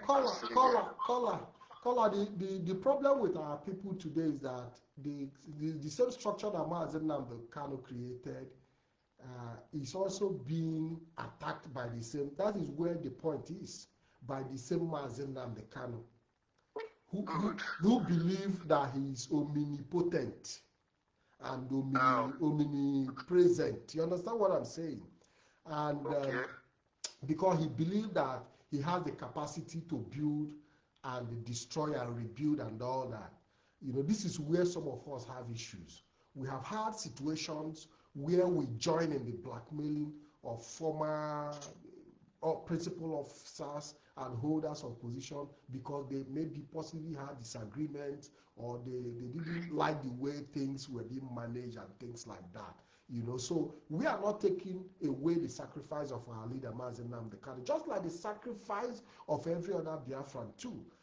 We have people who have paid the utmost price by putting their life on the line. Some of them say we are even buried in unknown graves. So we cannot underestimate the sacrifice of each and everybody. Me, even sitting here to educate our people, is a sacrifice on its own. You understand what I'm saying? So we should not overestimate. But the truth of the matter and where we have issues is that you cannot be an omnipotent in a situation where the life of Biafrans are involved. And that is why we continue to call him back, to come back to realize and to understand that we cannot go on the path that he's leading us to now. Because we've seen situations where also our leader Mazi Nnamdi Kanu have indicted himself through his discrediting the same structure that he set up, where he will come and tell us that whatever DOS says goes, but he goes behind the back to tell certain people and individuals and secretary that he doesn't trust the same DOS. It is contradictory and it is completely unacceptable. And we try to balance our analysis, debate, and dialogue here so that people who does not start seeing us as enemy of Mazi Nnamdi Kanu, because that is the impression. We don't want to be seen as enemy of Mazi Nnamdi Kanu. We want to be seen as objective, and even Mazi Nnamdi Kanu himself too will only take us serious when he sees our objectivity on this matter. Because when we are objective, it will help him to have a reflection of his actions and start making changes where necessary. So I don't want us to be sweet talking, trying to make it look as if people have made sacrifices. He has built an institution, but he cannot destroy it. And that is the point, because the Biafran people have already put in a lot of investment on this institution that he built. You cannot destroy the investment of the Biafran people. He built the institution, but people have been sponsoring and pouring resources to make sure that this institution is sustained. And you cannot just wake up overnight and destroy people's investment. Go ahead. I have something to say. Mazi Nnamdi Kanu himself knows very well that IPOB he founded, that he lacks the capability to destroy IPOB he founded. And I watched him in one of his broadcast or conference town meeting hall, saying that the IPOB has its own mind and they have the capacity to expel him when he goes against the structure of IPOB. What do we expect of this man? Even as all these instructions that is coming from individuals now, Mazi Nnamdi Kanu do not expect Biafrans or IPOB to follow those instructions. He knows very well that those instructions, and when he was asked in the courtroom who runs or sees today's IPOB's activity, he said, "It's the DOS." What does that tell the people? We need to come up. We need to align with the teachings, not what is happening now. This guy has given us all that we need to restore Biafra, and that is what the DOS is doing. I think we are all at the right place. So I don't believe in what some of his siblings and the pattern they are going. I don't believe in what happens to IPOB finances. I'm not saying that the structure is perfect. I mean that the leadership is doing the great, adjustment that is needed, and our people have to support that. And we must have to know and appreciate the effort of our leader. And correct him, in places that is correctable. That is my point. And that is what I have for today. Thank you very much. I think I have to come to the end of the program. Thank you, caller. Biafrans all over the world, I want to say thank you for staying with me till this time. I believe that we'll be able to do justice to our discussion today, our topic that Biafra belongs to every Biafran, and it is our property. It is not any individual franchise. We must hold that in our head. We must hold that in our head. And until we start understanding that we own it, then that is the only way we can show patriotism. But as long as we do not still believe that we own it, we remain like Nigerians. Nigerians doesn't feel the ownership of their own country or their own whatever they are practicing there. We must feel ownership of this struggle. Let me see, who is this one? Ndioshi Tractor from Catalonia. Oh, akụkọ ndị Bualisi. Okay, these were the this one was the meeting, this one was the whatever they had today, the hosting that they had today to talk about tractor, so, but here we are educating our people. We need to set the mind of our people to understand what time is it. What time is it? So that we'll be able to anchor ourselves with the right energy. Because Biafra restoration is not just a one-man thing. It is a collective effort. And whatever Mazi Nnamdi Kanu have become today, to a very large extent, we should take responsibility. If Mazi Nnamdi Kanu had been reckless with our resources, to a very large extent, we should take responsibility.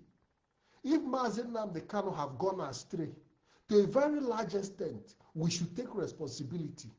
Because, as a people, it is our duty to call him back. So if we say that our fund is missing and the money is mismanaged, because we allowed it to happen. We allowed it. It is the Biafra people that allowed it to happen. So we should not just be pushing the blame.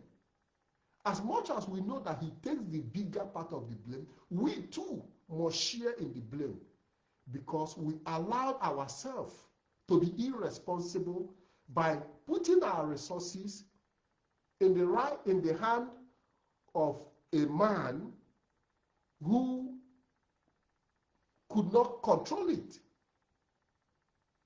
As much as we can say we didn't know, we thought he was using it for something, we also have to share part of the blame. We also have to share part of the blame. And that is why it is important that we start talking now.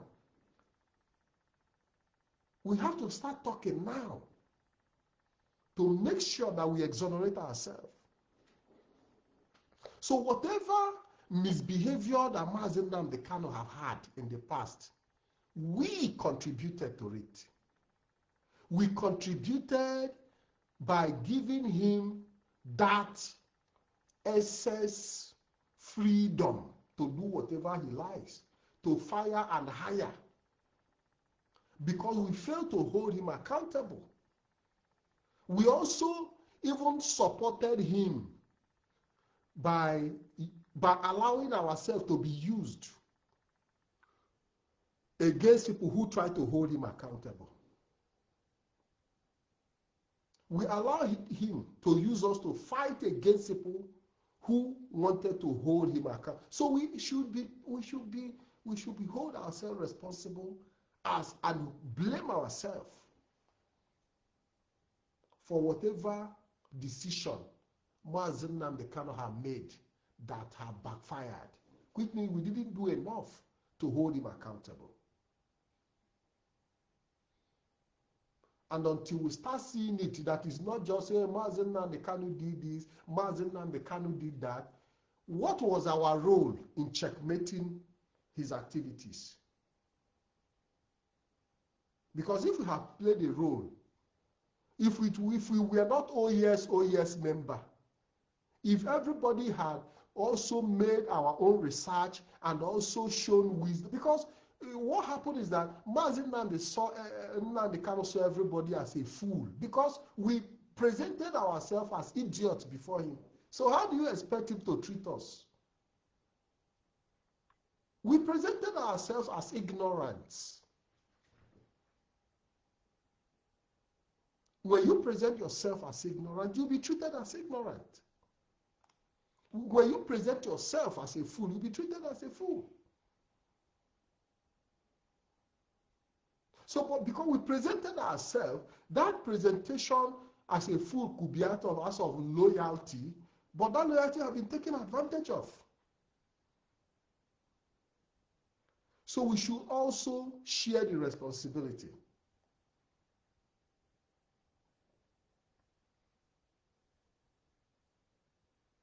So we must, it is a shared responsibility.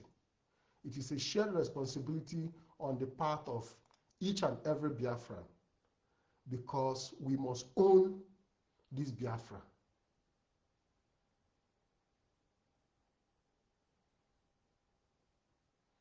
We must take ownership of our struggle. And that is where I have to end my message this evening. I want to say thank you very much for your patience. Thank you for your comment. Thank you for sharing this program. Thank you for staying with us till the end of the program. My name will always be Mazi Patrick Ikem on Ikem Patrick Chronicle. Until I see you again, possibly tomorrow, stay tuned and God bless you all.